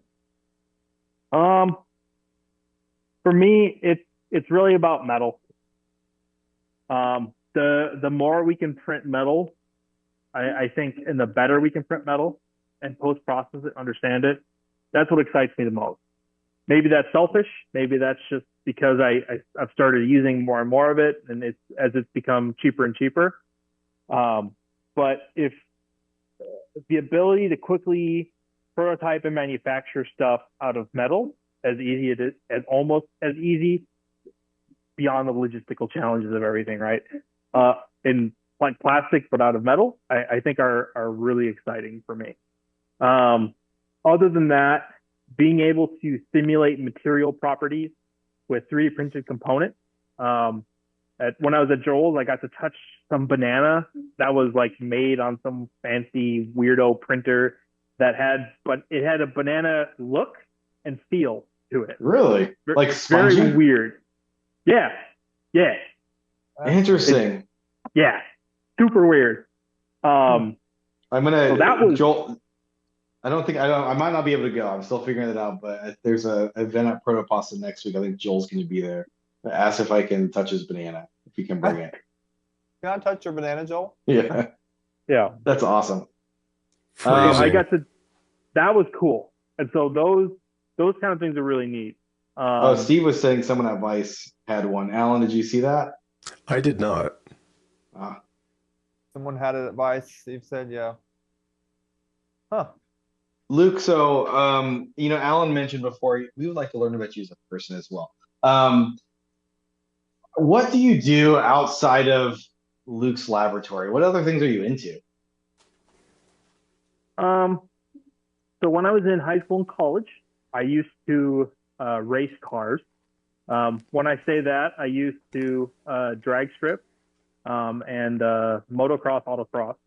Really did that. My first car, outside of the van that I got to drive, which was a 1994 Ford Aerostar, I put a lady sticker on the rolling door on the side of it to make sure we could haul in as many ladies as we could. But my first car that I bought was a 2001 Audi S4, twin turbo V6. Nice I choice. tuned it to Kind of the 350 opposite of your horsepower. van. Yeah, well, yeah, man. I love minivans, by the way. But twin turbo V6, all-wheel drive. It was a sedan. It had side curtain airbags. So the insurance for it, even though I had full coverage, was cheap. $55 a month for a 17-year-old with What? 350 With an horsepower. S4? Yep, S4, Audi S4. So I really enjoyed that. When I was in college, I wanted to work in the auto industry, design engines, all that kind of stuff. That not anymore. But I was part of an ice racing team where you had a Saturn that we would soup up and put on these little did the studding for the wheels. That car got destroyed by a tornado. That was cool. Oh wow! So not even being driven. Yeah, not even being driven. It was on the front page when the tornado hit our college. Wow. Yeah. So I used to do that. No longer. My daily driver right now is a 2016 Golf R.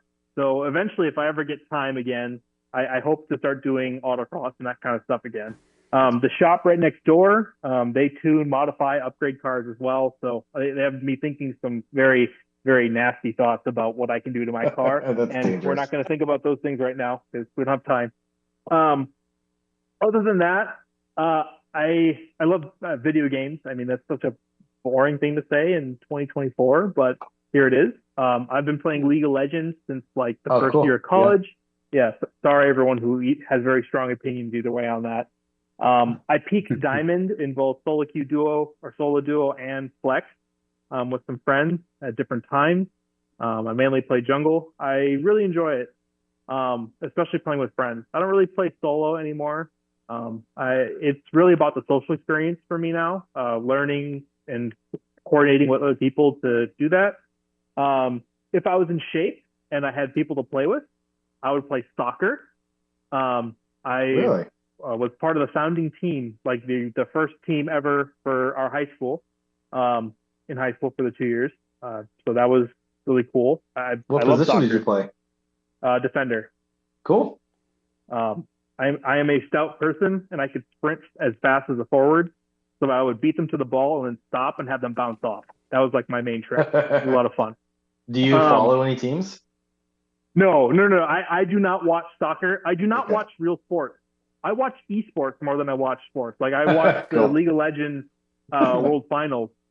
A lot of that does come down to I can emulate the electronic sports a lot easier than I can emulate the physical sports. So like for me, I can go play a pickup of like a pickup game of League, right? You can just log in, you queue up, and you can play the game, right? Versus soccer, it's just like, all right, now I got to find 21 other people to get on a field. You know, I understand you can do less. There's a lot of planning behind that, though. Yeah. And so it's a convenience thing. Other than that, like I used to play instruments, but my instruments were tuba and upright bass. Neither of those are affordable or solo instruments. So I would need to have friends and money. But I have been going back to my high school now that I'm back in the area and playing in their pep band once in a while. Oh, cool. Yeah, the band teacher there seems okay with my elderly persona playing with her high schoolers. So we're gonna keep that up as much as we can. Music was really important to me in high school because I played tuba / sousaphone in the symphonic band. I played upright bass for our jazz band, which we competed across the state with. And then I even did like trombone and stuff like that for a second jazz band, just because I couldn't get enough for the first one, I guess. So yeah, it was pretty important. I have a robot garden. We didn't get that one running this year, so that kind of sucks. So hopefully next year we'll have time. Yeah, the farm bot. Yeah, we have that on our front lawn, just to make sure the people in suburbia know what's up. And I would love to get into that, mostly that from automation. That's really cool. I love machines doing work for me. I am an inherently lazy person. It's just that I'm the most hardworking person to be lazy. So yeah. I don't know what else. I don't know. I have wonderful wife. I have 2 children, 8 and 6, both little girls. They're a lot of fun. We made brownies before coming here. Very appreciative of brownies. Nice. But honestly, that is really what I do. I come here, I break stuff, I fix stuff, I print stuff. I've started dreaming up a new idea for a fabratory, which would be the making version of the laboratory. So the same way that we've made it easy to get parts printed and made quickly, I want to do that with domestic manufacturing with CNC, and bring down the cost of that. Like what Send has done for the laser cutting industry, I would like to do it for machining. Cool. But I understand that's a big task. So maybe that's just more of a dream.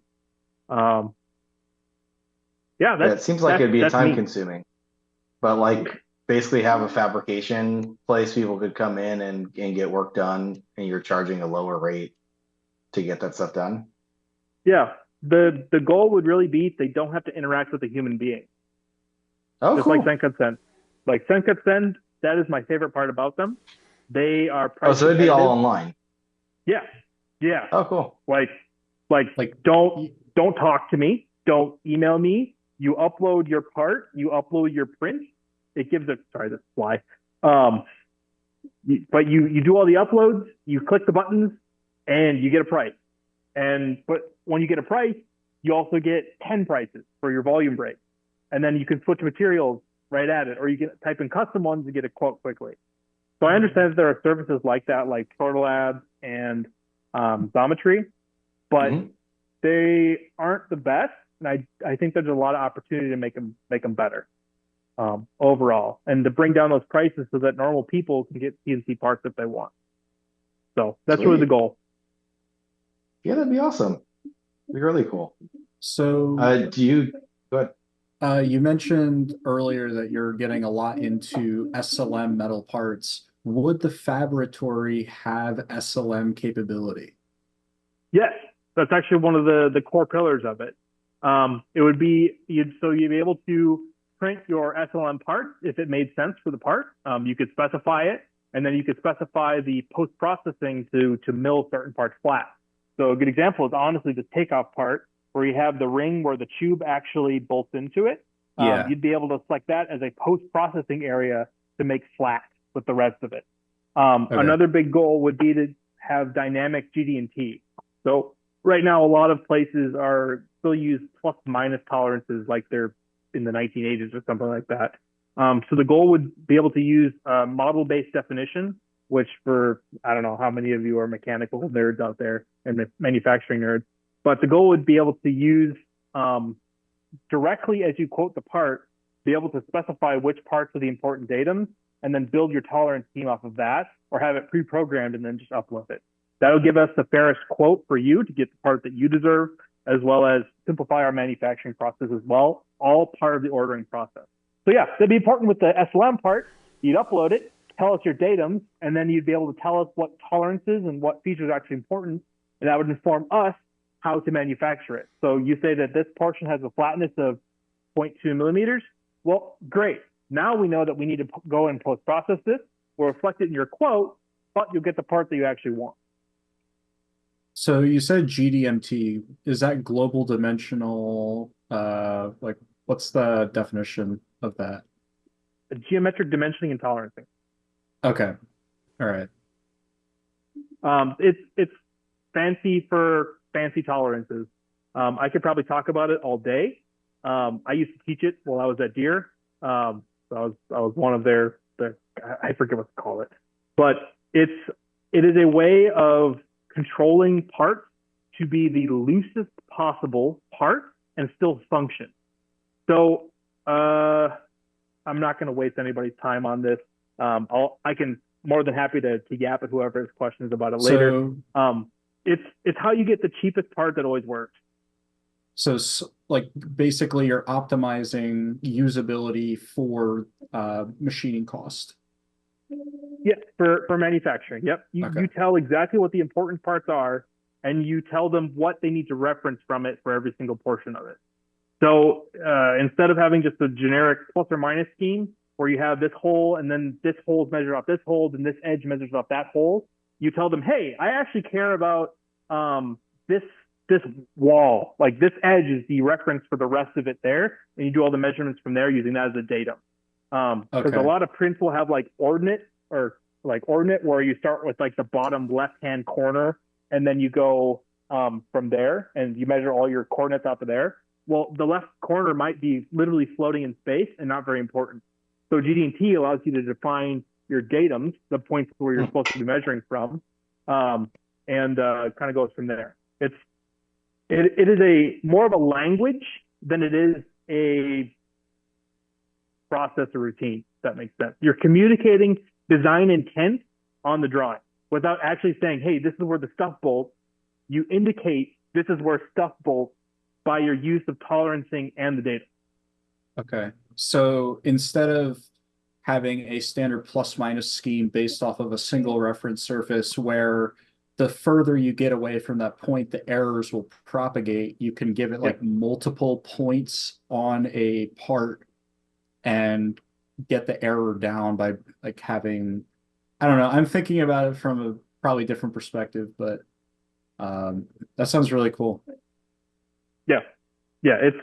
It is delightful when you use it and it's used correctly, because it can really bring down costs and help communicate design intent without a 2 hour long meeting to be like, why is it tolerance like this? Can we get away with it? If it's done correctly, the people who are making it will understand what's actually important and what's not important. And then they're allowed to process things differently. So, a lot of fun. So you've walked around and we've seen the camera sort of pan out your warehouse, your laboratory here. Um, what do you use the space for? Is it all just for building stable bots and maintaining stuff? And are there dedicated spaces for other things? Yeah, yeah. So, hopefully I'll retract the camera.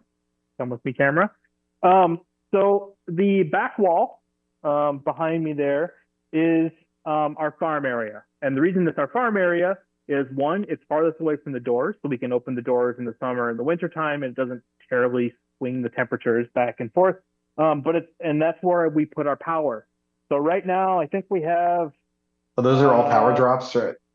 Yep. Those little looks like pipes. Yep. Cool. It's conduit. Yep. Nice. So I think we have 15 kilowatts total between those drops. We're looking to get another 25 kilowatts added shortly. Wow. Yeah, we're out of power. Like we're completely toast. So the back is the farm. So over here, making sure the camera follows me. This is a Stablebot frame here. Here is the healing bench. This is where all the healing happens of printers and their parts. Also known as my desk during the week if I need to be on the computer. So over here, let me know if the camera's not tracking or if it gets drunk. So here is our bathroom and our network closet. This is where the 2 gigabyte fiber comes in. And we have some servers and stuff like that. Basically it's Obico. It runs our wiki, handles all the good stuff, network thing. Is the server room in your bathroom? Like, are you? No. It's literally just a small rack over there. I'm joking that it's a room. It's literally it's like all the magic happens right in that space, right there. Yeah. It's crap posting to another level. I'll tell you. Anyways, I don't know. Along this wall over here is where we keep our inventory.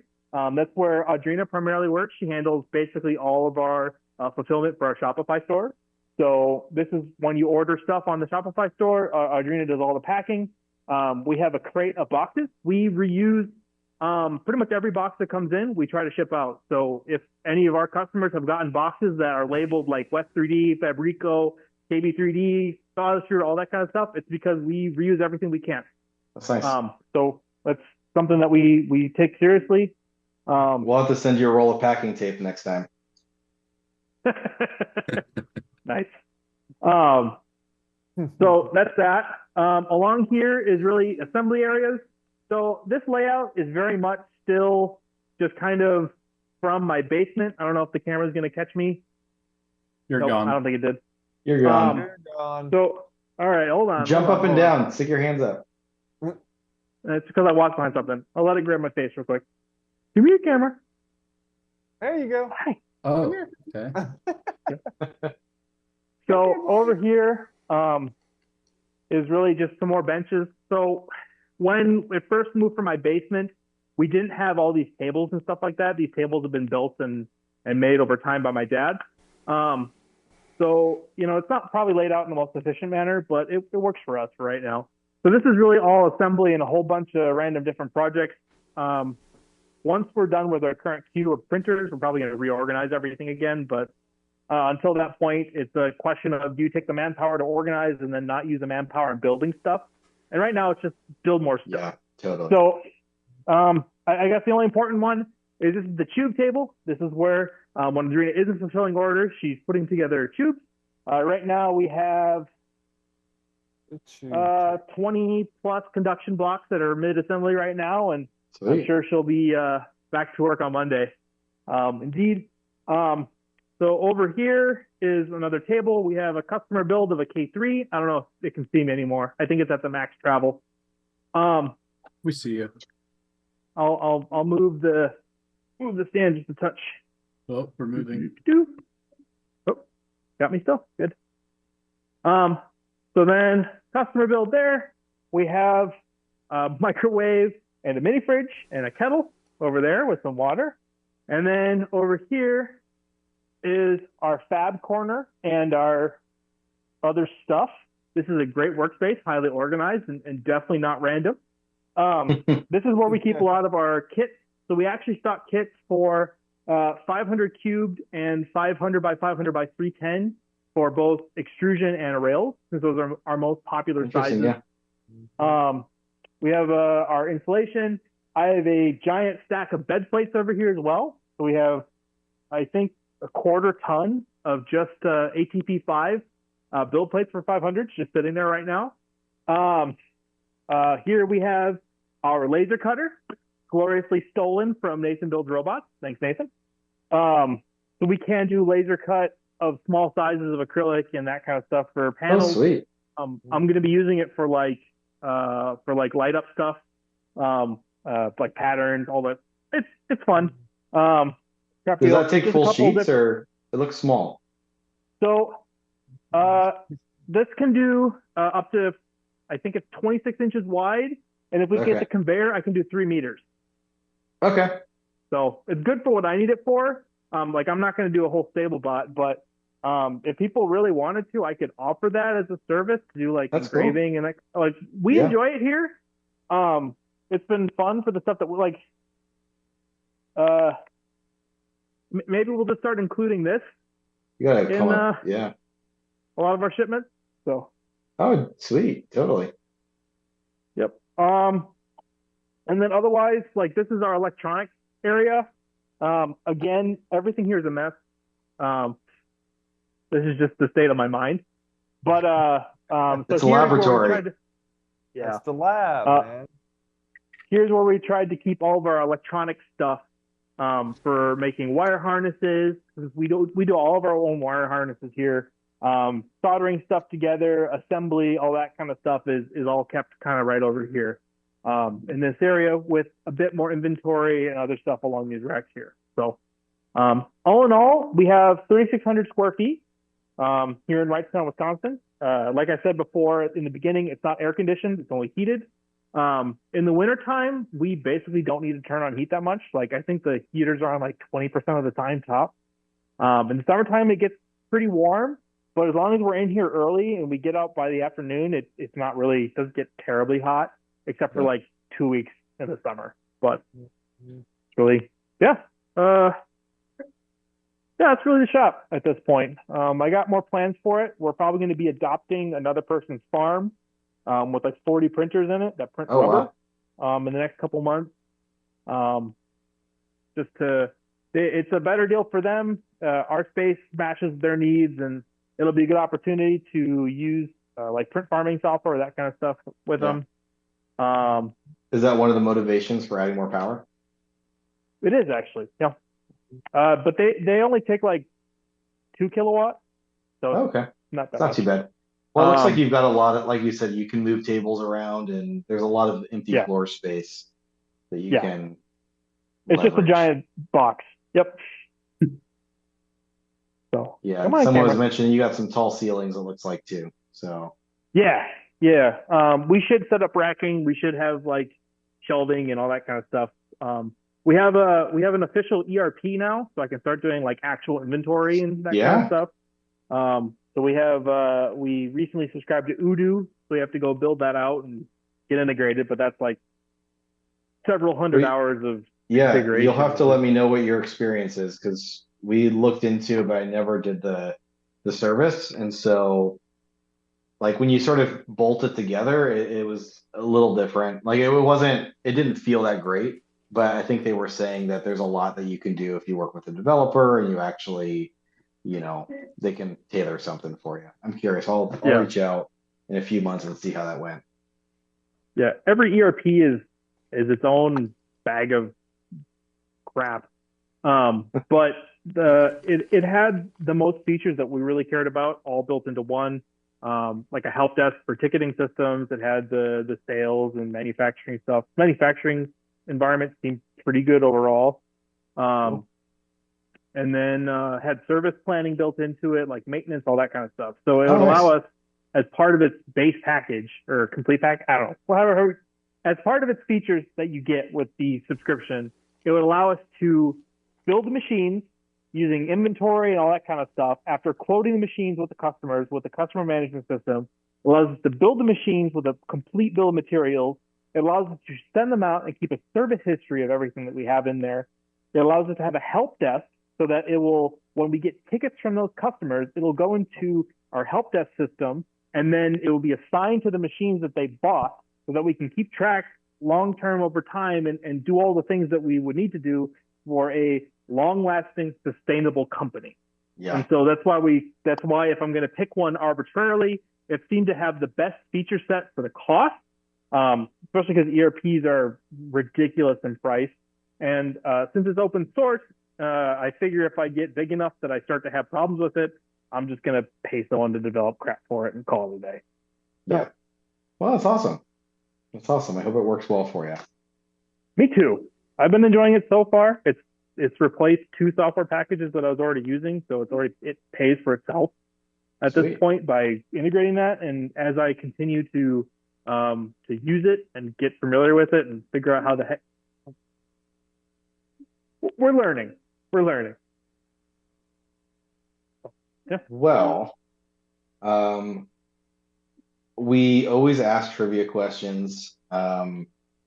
I'm going to let the team, if you guys can come up with a couple, but we can break things up since we've been going on, it looks like, for about an hour and 45 minutes. Why don't we take a quick break? We'll do two trivia questions. I'll let the team, if they have any other questions, ask them of you. If anything else comes to mind or we see on the screen, we'll ask those too. But if this works, I know that the first one that we asked, and I think you were waiting for this, has to do with sort of the name of Chube, and do not type it on the screen, guys. The question has not been asked. So I haven't told you what you guys will win. We've got a couple things. As some people may know, we just recently restocked Ambrosia filament, so it seems like a good time to give some of that away. So we will do, let's do 2 spools of that for 2 of the winners. I will give away a Chube Air since West 3D is stocking those, so feel like that's the grand prize. I think those are $260, so that's one of the bigger prizes we've done here. So we'll save that for one. Hopefully we find one that not as many people know, because I know at least people in our closed circle in the Chube community are going to know how the name came. And if you are in that like very, very close community, don't put it in there. I want to see a couple guesses first. And then, if we have other trivia questions, I'll come up with something else. Yeah, Aaron, don't put it in there, Aaron. If I see Thunder Keys, Albe, Mercy, I'm trying to think who else is on here. You all know who you you guys are. don't count. Ross, Thunder, Audrina, all of these people, Civi, everybody there. Yeah. Okay. So this will be for 2 rolls of Ambrosia filament. I don't care what kind. If you want to try the PCCF or a new ASAGF, whatever it is, that's fine.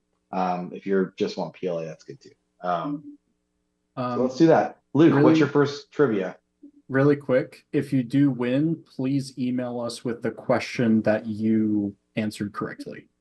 Process it helps improvement. us a ton. All right, Luke, what's your first trivia question? Should I start with the name one right away? Yeah, let's do that one. Okay. So the first trivia question is, why is Chube named the way it is?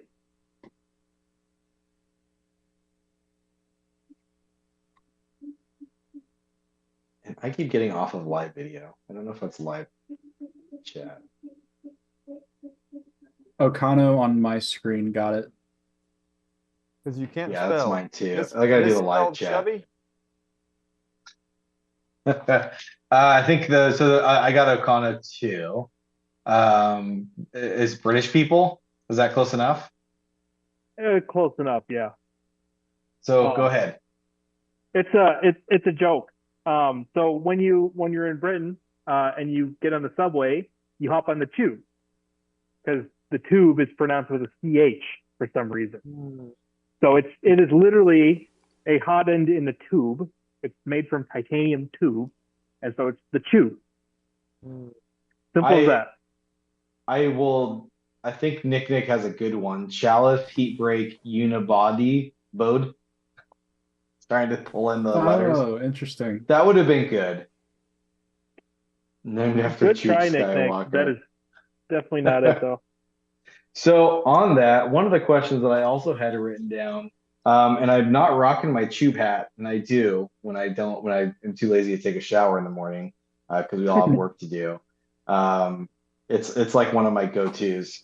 Also, the KB3D hat, by the way, is like the most comfortable hat I've ever worn. So shout out to Chris, and if you're on KB3's website, try to get their hat. It's fantastic.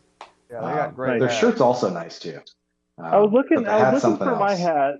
hat. We have our own Chube hat, but And you've got the at home Chube right now. sweatshirt and all of that stuff. I'm wondering, so how'd you come? So we got the name, and the logo is a unique design. I was just curious, sort of how the logo came to be. It's the Chube. Oh, and so it's like if you were to take the outline, it's like the shape of the tube, and then you just put the text of. Okay, cool. That makes a lot of sense. Yeah, there's even a nozzle on it. Oh, that's awesome. I guess I never really realized that. I need to take a closer look at my hat. It's the silhouette. Yeah. That's awesome. Okay, cool. Very cool. Huh. Do any of our staff have any trivia questions? I have a very Go Go ahead, ahead. Jeremy. No, Go ahead, I Jeremy. don't have. I have some like Halloween trivia stuff. I don't have anything specific to this. No. Okay. It So doesn't have to be. Good. Good. Aaron. I actually don't know the answer to this one. So Luke, you're gonna need to help me out here. So this is for another 2 rolls of filament. Yeah.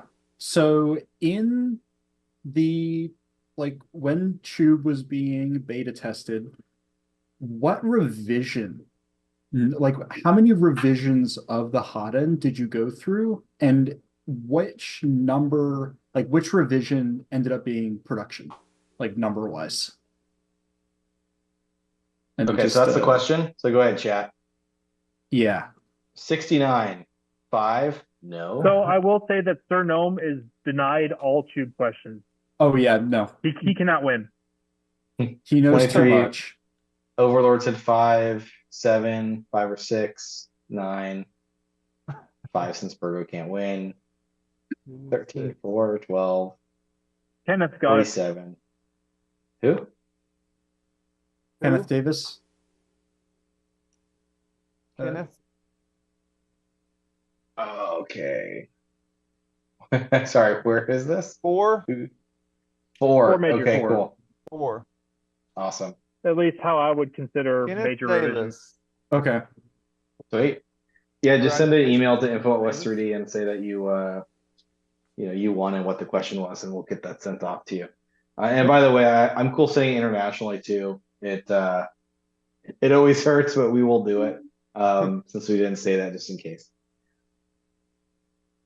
Okay. And then I have a fun trivia one actually. Okay, I'm gonna see if I can come up. It goes back to naming. It goes back to naming. No, good. So the Stablebot the name for it is actually an homage to the previous brand of 3D printers that shared a similar ethos to what I tried to design it for. What is the name of that 3D printer?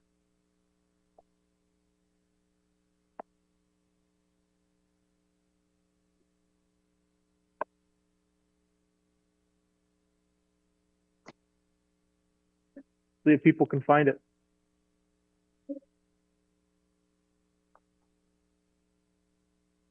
See. It was a H brand of bot. printer. They made 2 versions, I believe.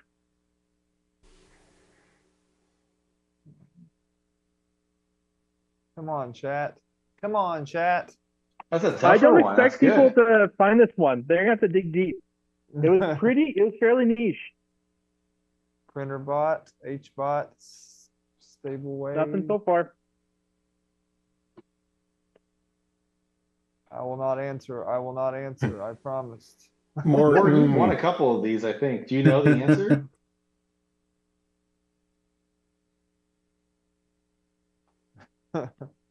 Yeah, I have no idea.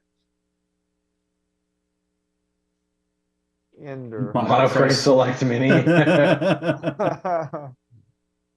Crapo Master.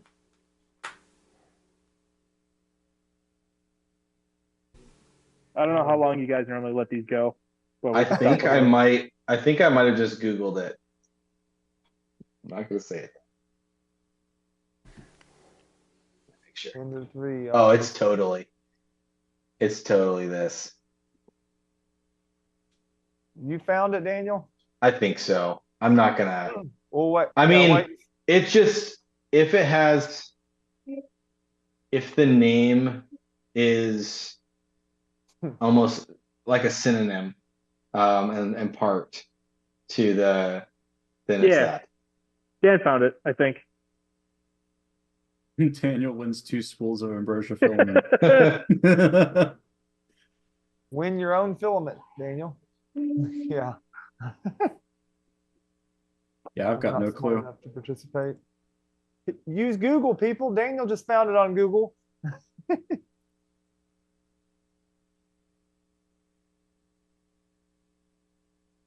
So I don't think you'd want. I mean, I don't think you would necessarily buy a printer because it's balanced. Mercy. Unlucky. And Ender 3 is balanced, depending on where you look. Yeah. Depending on how you throw it. Yeah. Or that. Hey, so many of us came from Ender 3s. Hey, it was my first printer. Hey, it was my first printer. All right, Mine- we'll do it for like 10 seconds to throw it off, and then I'm gonna guess what I think it is. And we'll roll to the next one, which will make the Chube, so it won't be all for naught.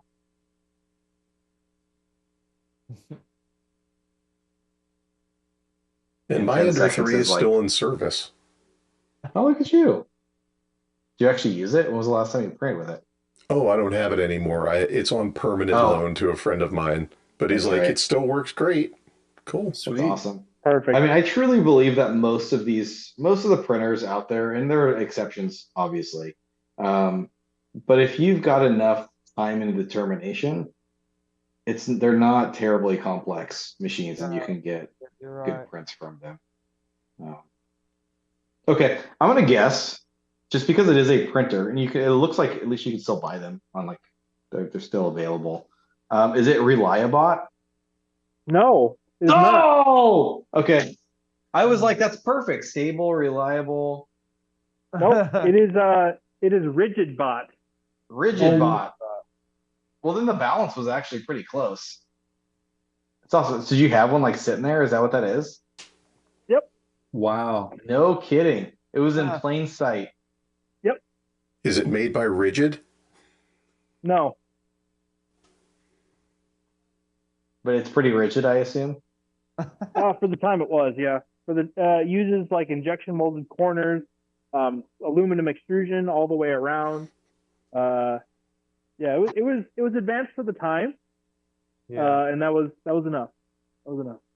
Home Depot special. Oh, there we go. So, But I like, gotta it's actually, there's a review from 2022. I mean, I assume it's older than that. Somebody Oh, must have it's got a ancient. hold of one. Yeah, 2016 is the Kickstarter for it. That's Yep. a while ago. Interesting. Oh, and it's got painter's tape and all that. That's beautiful. I used to print on painter's tape, and it was really cool when you could like end up finding, instead of just getting like the 3-inch ones that you could get like, at a hardware store or Fry's or whatever. When they started Yep. having like the basically plate size ones, that was so nice. Mm-hmm. And like you just trying to marry up the two edges of the tape so you don't have like a crease. Man, going back, that's good memories. It is. Until you had to get the part off the plate. Yeah, but that's where you get the good old scrapers from, though.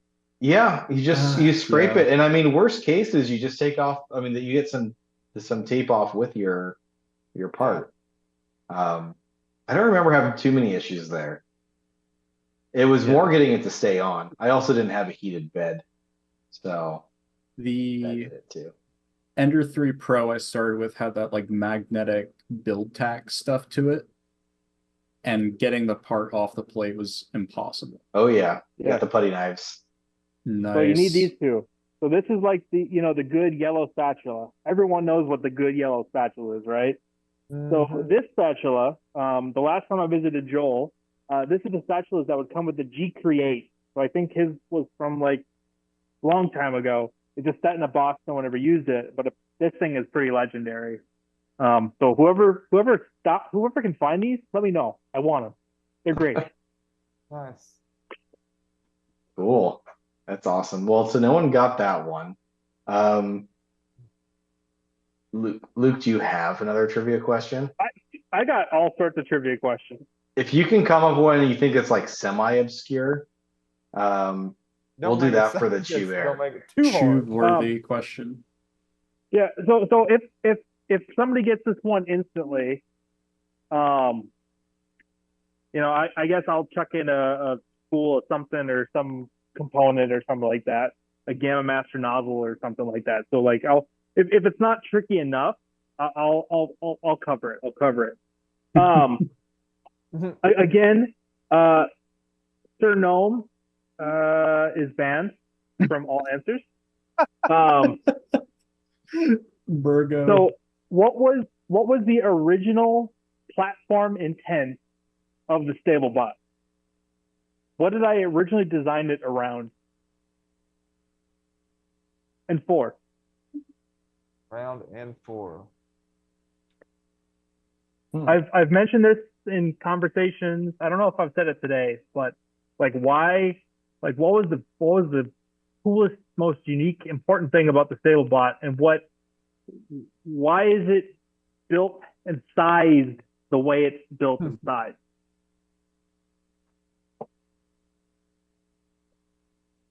The way it's built and sized. Now you just opened up when we started talking about this that you can choose any size. Are you talking about the Correct. standard size that you mentioned, or just your thing generally? So I'll give a hint. There are certain Cosplay proportions that if I was designing it like a standard machine, that would be shrunk down quite a bit or changed. So I have travel in spaces that are not typical. Interesting. I think that's a good hint. I would throw out a guess, but I can't. I really want to. I mean, you could win another Chube, just like you won your own filament. So. But I didn't. That was such a miss. I was 100%. I was like, this is perfect. Stable, reliable. Thought you had it. And it's a printer. So far, I But it haven't looks like seen you it. can buy one. That's a good one then. Is it something that universities would use? Yeah, actually, it's very popular with universities.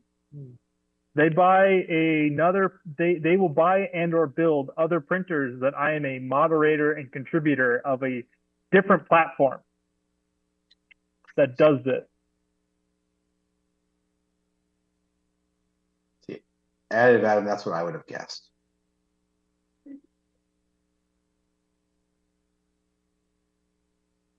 Anybody close? So there, POE, Good Game, and Josh Eden are kind of on the right path. Okay, Morton got it. Morton got it. So tool changing. So that was the Tool initial changing. intent? So Yeah, that was the initial intent, was that I needed a bigger tool changer. So at the time, the E3D tool changer had just launched, and it was small. I don't like small things. What am I going to print on there? Ants? So the Stablebot is designed with significant over travel on the left and right to allow for tools of varying geometries based on how you could position the hot end, extruder, all that kind of stuff. So you could tilt it, twist it, all that kind of stuff. It has significant over travel in the front so that your tool, when parked this way, could always reach every part of your bed. Mm-hmm. And there's an extra 120 millimeter space in the back beyond where the tools would go. You could park an array of tools. So actually in the corner there, I'm not going to drag it out, is a 500 by 500 tool changer, which is the third ever Stablebot built. And the first one was built as a tool changer. Oh, cool. You can see that on my GitHub with all the tools. That's awesome. That's sweet. Well, Morton, you just, I think that was a significant amount of time. I don't think Luke needs to throw you some components. You just wanted Chube Air. I'm happy it went to you. Hopefully you have good use for it.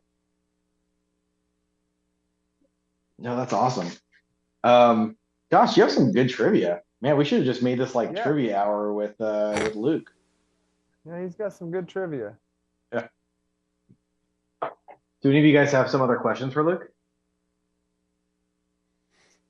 I'm curious. There's one product that I sure hope we will sell. I've already asked you guys, and I think you said yes. But if you said no, just shoot me down right now. So I'm not a liar on the YouTubes. But you also have your own camera for printers, and I don't think you've talked about that today. But it's something that I think is cool, and I know that Aaron is using it and has also reminded me how cool it is. Yeah, Nocturne's great. Can you talk about that just real quick? Yeah, sure. So the Nocturne is a camera that we work with Flyer to build. In many ways, it's standard-ish. So it has replaceable lens, so you can take that off and replace it.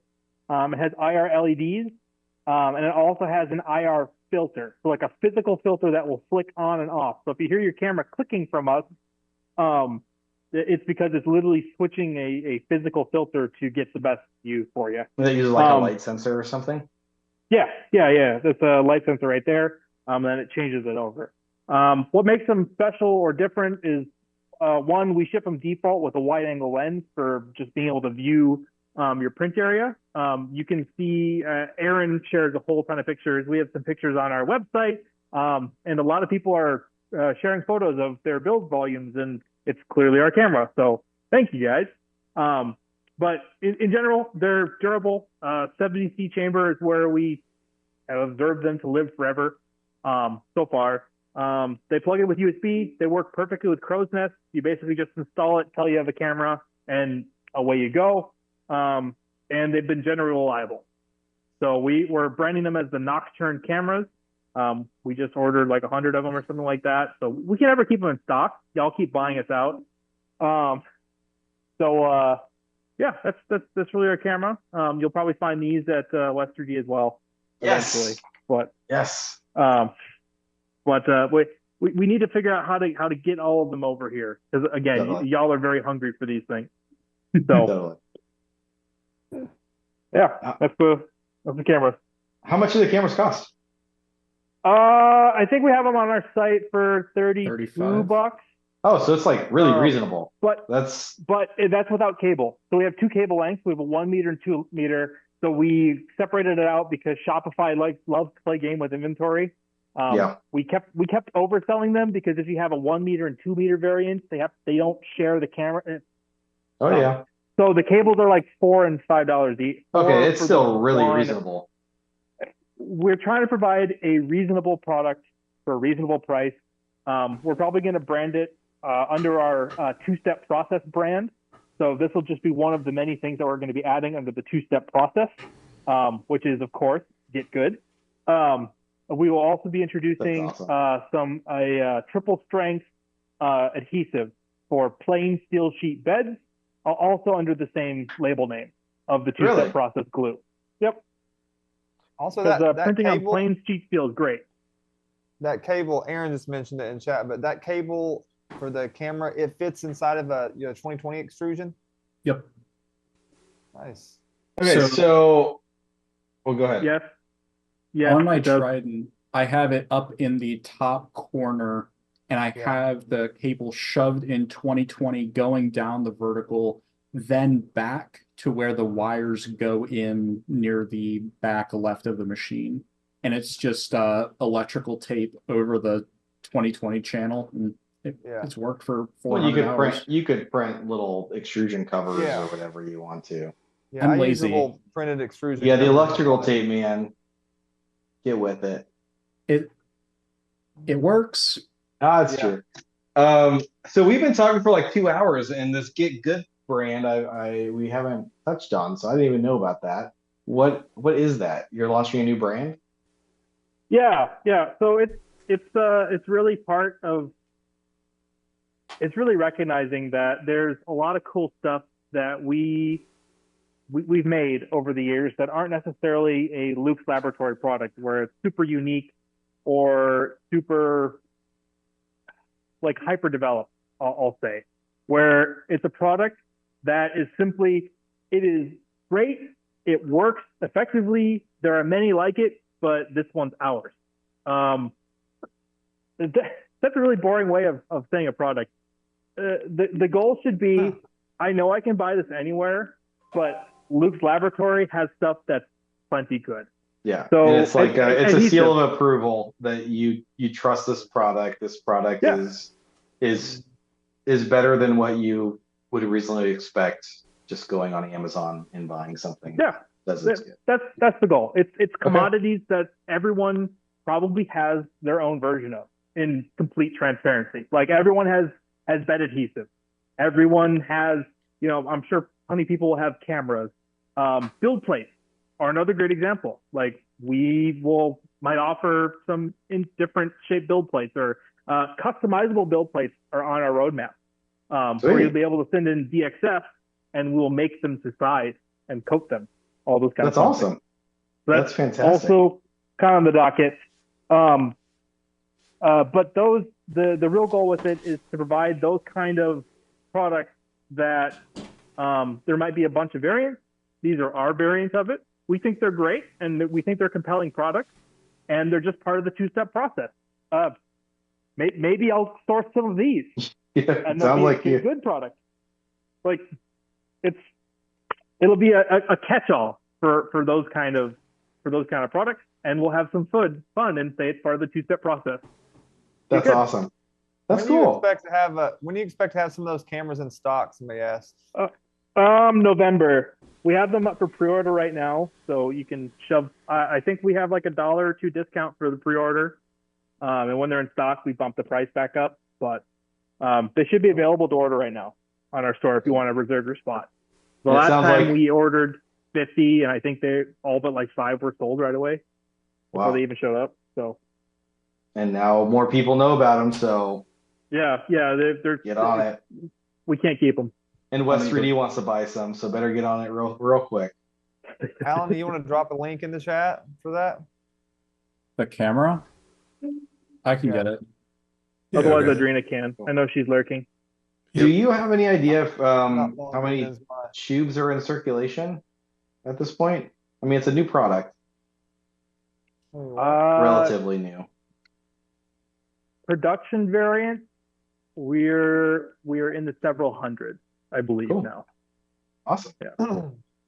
So yeah, we're excited about that quite a bit. We think that there should be more. We understand why there isn't. The name does not help. I do want to address something. I'm gonna take this platform. Chube is not at all a phallic joke of any kind. Please stop. It's not that. It is British Tube. I would personally appreciate it. I understand that it's fun for everyone else, but I would appreciate it to have those things cut out. It sucks, and it is what it is. But do that. But yeah, there's a couple hundred of them out, and we're worldwide now with distributors. West 3D is one of them. Trusted partner. Thank you very much. And we're excited to continue to bring the word of Chube and all the goodness in as many sizes and variants as we can come up with and what makes sense for our customers to buy. We're excited for what we have to show as well. Yeah, that's awesome. And I mean, I'll say, and thank you for bringing that up. I mean, I know it's joked about, and I'm guilty as well. I get it. I get it. I really do. But like there are just some businesses who think otherwise, and it's a really fun conversation every time. No, totally. And I actually don't think the name is bad at all for that. It's easy to remember. It's short. It's something that if you talk to somebody and they're like, "What hot end?" they would pretty easily remember that. Whereas you start getting to some others that just it's harder. It doesn't stick with you.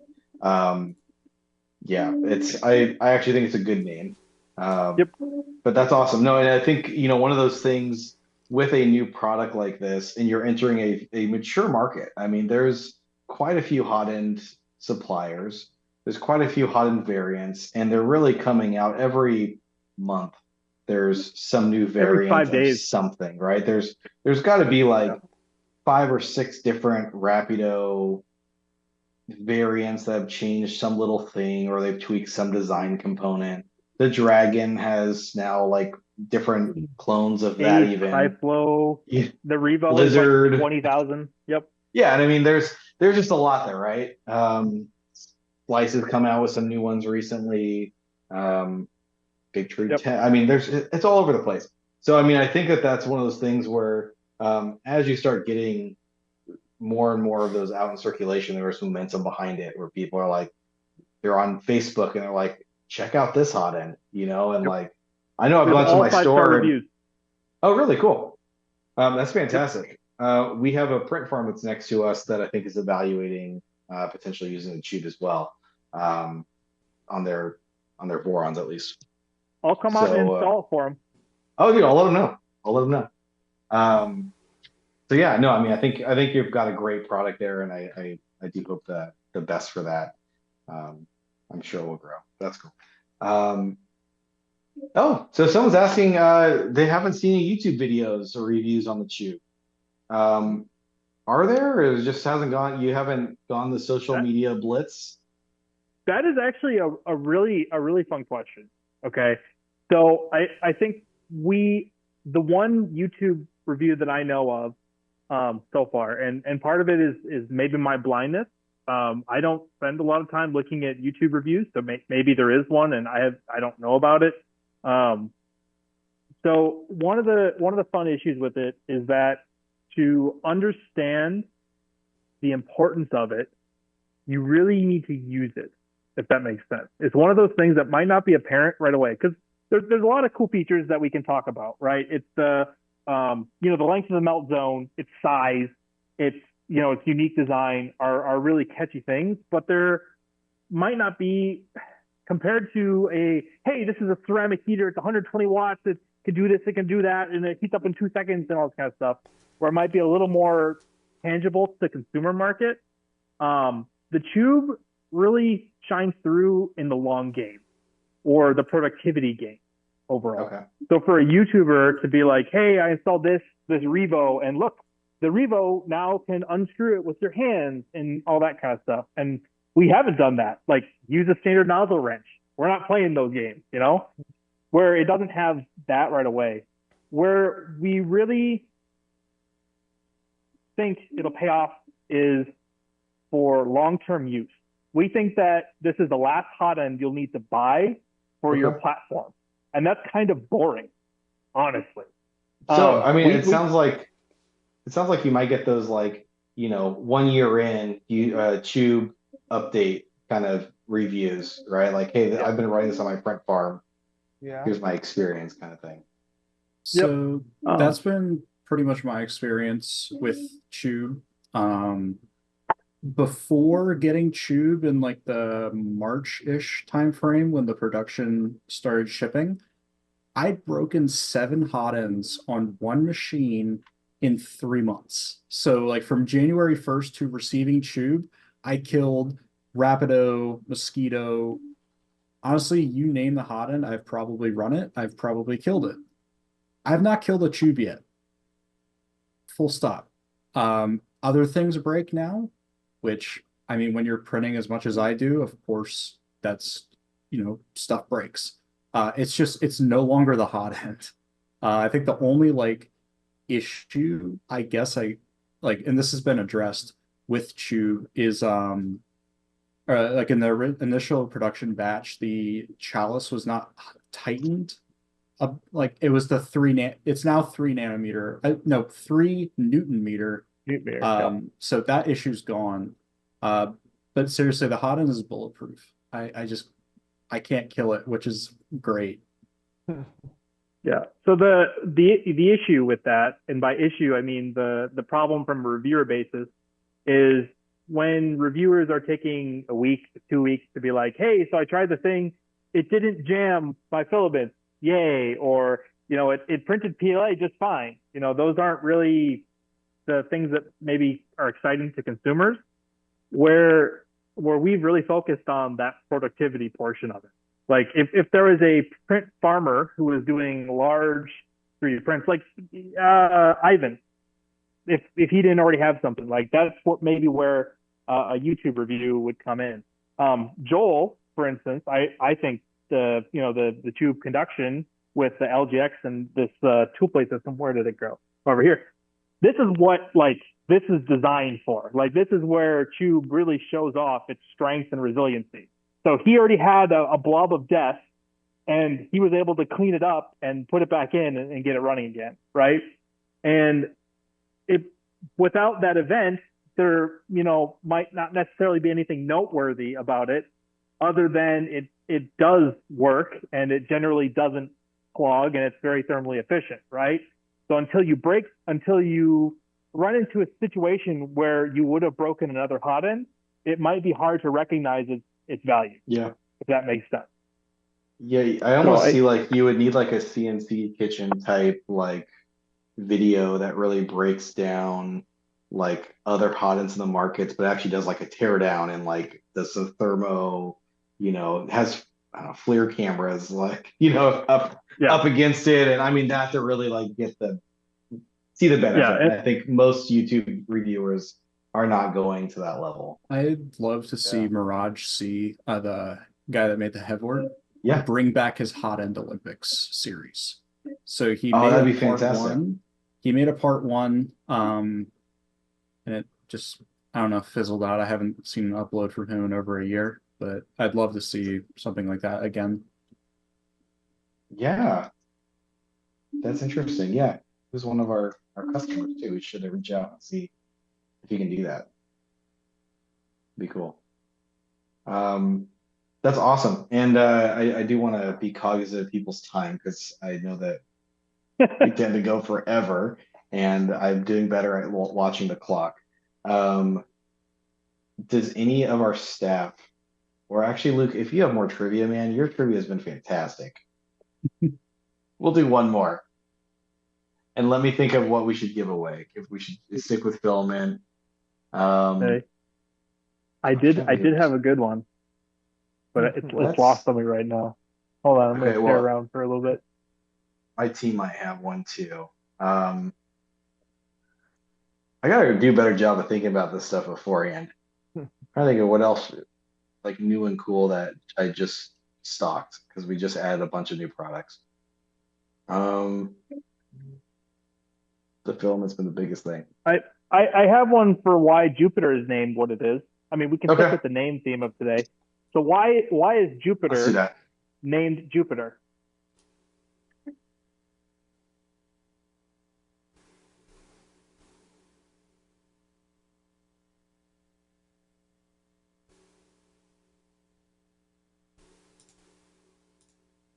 Deanna, she got 14 hours at work. Yeah, I'm sorry, Deanna. Sorry, that's a good day. The god of things because it lets out gas. So the one hint I'll give, if we can't get it, I have one hint to give, and it'll be a good hint.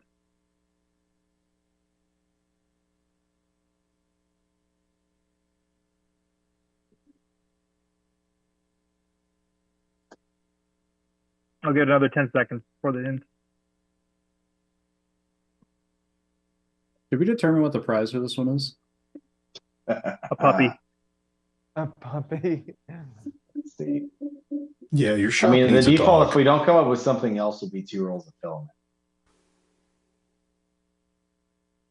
So the hint that I'll give you is that I'm a member of Annex Engineering, and I try to stick with their naming scheme. Okay.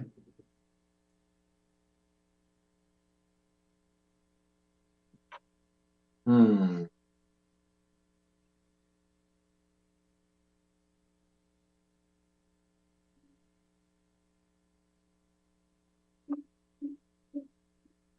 So does that mean eventually we'll see Luke's Uranus?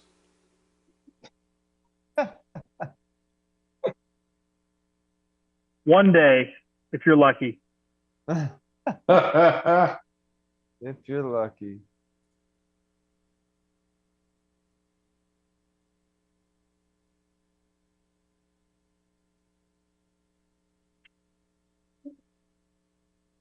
All right, looks like it's devolved. How much longer are you willing to give it?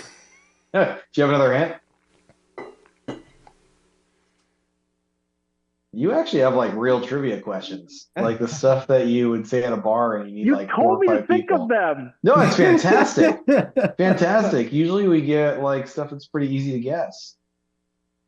Because I like it. I chose questions that I know I've talked about before in like different spots and different sections. So I try to give fair questions at least. So I'll does play if I can win a puppy. do you guys have any pets? While we wait for people Yeah. to We have Two? two. We have two Cats? dogs. I'd have Dogs. No, Okay, no so- cats. Okay. Dogs. You just lost like half the people in this room. Probably like I 3/4 don't of the care. people in this room. It seems I like don't care. Dogs are superior to cats every day of the week. So puppy makes sense then. Bye, Civvy.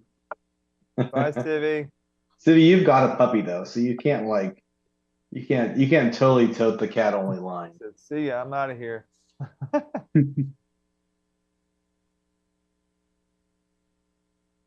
All right, No one's I think gonna I think win. we're out.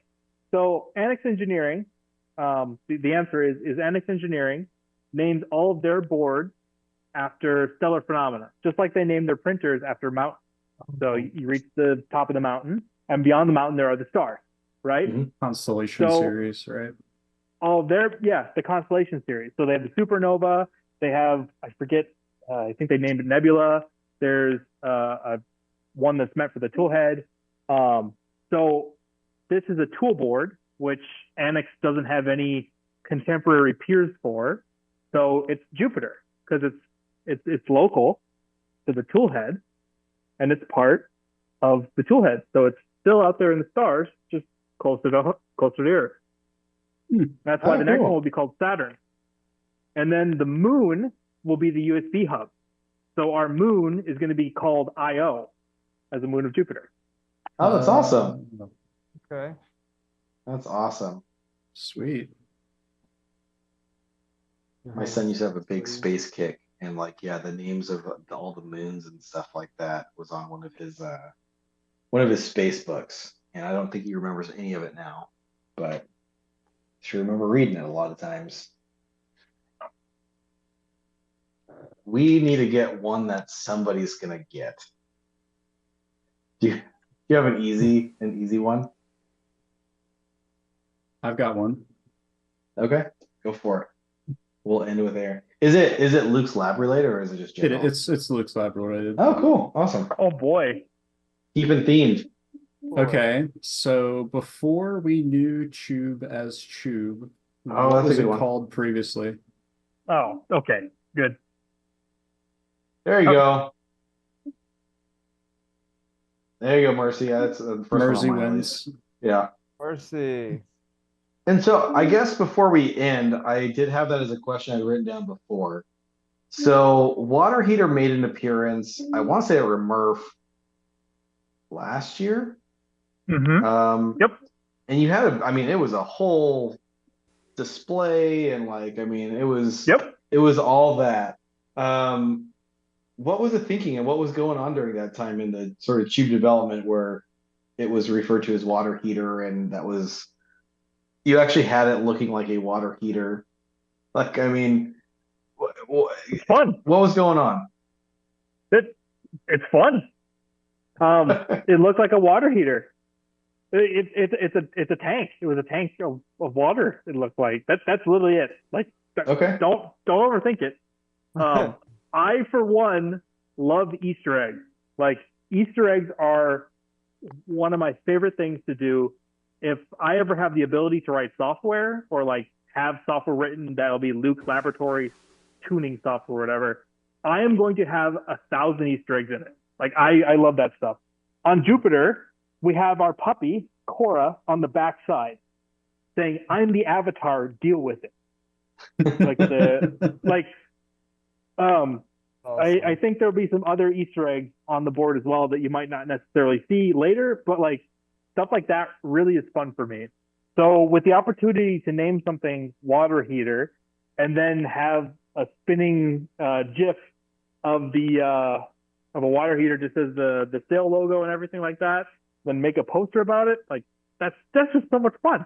And That's Yeah. awesome. I'm all about it. So These ones are awesome. were the first revisions, it says you went through like 4 major revisions. Did you say they look like a water heater? So did they not have the sort of cut out body I was shape that always it like has that. now? Okay, Nope, always like that. cool. So it hasn't changed much. It still looks like a water heater to you? I can't even. I don't know if I can answer that because this occupies my dreams at this point. And I know that Audrina, it occupies even more of her dreams at this point, just because Are they of nightmares or are they dreams? Both. Both. it has changed place several times throughout its journey. That's for sure. We're really excited that everyone who uses them appears to be having a pretty good time overall. We are like I said, we're very proud of our all 5-star ratings on our that we get back at least. Fantastic. Yeah. Yeah. And we're happy to see our customers being successful with them. But to say that it was easy and effortless would be a complete lie. So it's it's been both You dreams ever and go to nightmares. bed at night, like just in your dreams, you're assembling tubes, like after you finish assembling tubes? So I do not assemble tubes. That's all Adrena. Her, yeah. So she probably She has, does though. she has touched every tube worldwide. Period. That's awesome. That's awesome. Do you guys do anything? Is there any sort of ritual that you have when you're like packing orders or doing, I mean, when Audrina's packing orders that she does? I don't know. Adrena can answer. I'm just curious. I mean, there's sometimes like, we all pack things certain ways. There's some things that we're like really sticklers about and other things that we're not. So if you get a package from Alan or Civi, it's going to definitely look different than the package that comes from me kind of deal. Just curious. What's your favorite 3D printing supported handy?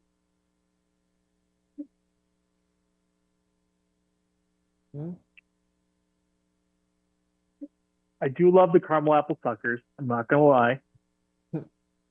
I do love nerds though. So like I think TH3D was doing nerds for a while. I'm always excited for my send packages. Because those have had Skittles lately. So that's been nice. They had the sour ropes when I got mine a couple days ago. You clearly didn't spend enough. You got to be a big baller. Do you get the Like me. Skittles? Yeah, XR apparently. Bunker man. started doing high chews, and I love high chews. Oh, Those are amazing. Yeah, that is true. Like Senland. Oh, nice. So Is that Um, backdrop? Is that where you take photos or something, or yes. what's behind the magic curtain? Just No, no, Photoshop. it's a wall. It's just a backdrop. Okay, cool, awesome. Um, I'd have to say, nerds are my favorite candy, even though I don't order from there really anymore. Nerds are Um, awesome. so the caramel apples would have to be the one that I actively order from right now. Yeah, you guys win. Sweet. Um, so Mercy, by the way, just message Aaron or Jeremy. Sorry, I got all ADHD. the There you winners go. wrote down on a Cool. sheet here. I logged them all down. So Great if minds think every alike. I did the same thing. oh you did We we did okay. have a couple questions, sort of as we were going. I just want to make sure we touch, and then we can bounce because I'll forget that I keep saying that we're trying to be cognizant of time here. People are allowed to leave. Come on.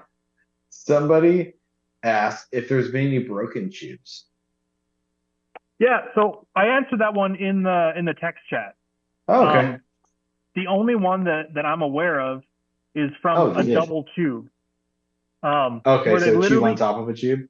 yeah, and then using the melt zone adapter to adapt between the two. What Um, happened to it? all they did was they replaced the melt zone adapter and they went back to printing. Oh, It was a okay. That's it. super simple Yep, fix, yeah. that's it. Yeah, Okay, that's cool. yeah. That's That's easy that's really enough. the whole point of it. That's why the melt zone adapter does what it does. That's why they're replaceable and everything is serviceable as much as possible. Um, other than that, I'm trying to think of anything that wasn't. Audrina commented, Oh, Oh, Yeah, I said that's a good packaging story. I really love the popping noise of the tubes, the packaging they come in. I listen for the popping noise every time. so I just imagine, and I don't think it's the case, but because the name is like based off of tube, like you should be able to like flip it upside down. It should do like that little like woo thing. Like what's that like kid's toy? That'd be amazing. Like a rain stick. Yeah, yeah. Just whatever the like the more annoying sound is of those. But yeah. Oh, that's the sound. The popping sound of the yeah. Yeah. It's nice. It's great packaging too. Um, there it is. There it is. Yep. I could see it being like a fidget sort of toy, just keep popping it back and forth. Yep. My favorite fidget toy still remains the Bondtech LGX lever. That is the best fidget toy possible. Thank you, Olaf. Appreciate it. Well, that's It's awesome. just it's just the LGX mechanism. Great. Oh, so just it's not like a special thing they made. It's actually just their extruder and you just play with the It's latch. no, No way. it's one of 20. Oh, no kidding. So you've got like a piece of history. Official piece of history. oh my God, I want one of those so badly. They need to sell these with like orders above 500 or something like that. Because it's so Oh, satisfying. that is cool. That is awesome. Uh, Hey, Oh, the Steve, how's it going? joys. Steve, how'd you wear it out? On his secondary channel, Steve Fidgets. Oh my gosh. Oh, that's funny. Oh man. We got a motion alert at the warehouse, which is scary because obviously no one's supposed to be there, and it's a spider climbing up. Like it's awful. And like a So little it's been spider wasps web that on my keeps doorbell. moving. Oh, it's awful. So I'm gonna get like 30 today. It's gonna be fun. Anyway, Neat. awesome. I think unless there's any dying, burning questions, We yeah, have one question. go ahead. Oh, the one that we always ask? Alan, it's your question. Yeah. Before I ask the question, I did want to say that originally for this stream, we were going to be talking with Shammy from XR Bunker. Was brought up by Mandic, I believe, when we had him on. Shammy was not feeling well, So we, send him our best wishes to get back on his feet. And I wanted to thank Luke because he jumped in kind of very short notice. We had already talked about having him on, but it was just like within a week was like, hey, could you fill this slot? So appreciate Luke having the flexibility to spend some time with us. And the question is, who would you like to see do this live stream?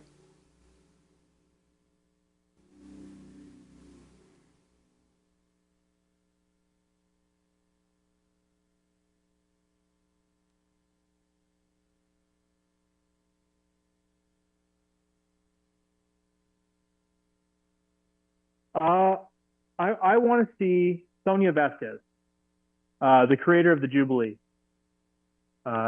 She's local, you guys. She's in Seattle. Cool. And Yeah. they are incredibly intelligent, awesome inventions. The Jubilee is a wonderful platform for tool changing. Version 2 is coming out pretty soon. Spent a bunch of time getting to know them over COVID. Basically was my friends and family while everyone was in their own homes for that period of time. Brilliant, just brilliant. Really cool story, cool inventions, and it would be delightful. Yeah. Awesome. Okay. Thank you. I wrote that one down. And just because I saw a couple things come up in chat, for the person who asked about Boxy, Boxy is not interested in being online. Televised. I talked with Boxy. He respectfully declined. I respect his respectfully declining. And yes, I need to reach out to Armored Turtle because we also have spoken about the possibility of doing this. So stay tuned for that one. Yeah, I think that's awesome. If you guys, one of the things at West 3D that we really love doing is shouting out and supporting community-based projects. We had also, along with Luke, we had the Reaper Toolhead was over there. We had a couple people, including the creator, and I think he was on the stream also earlier. They were talking about it. That's a community project that we really like. I think the box turtle is a fantastic.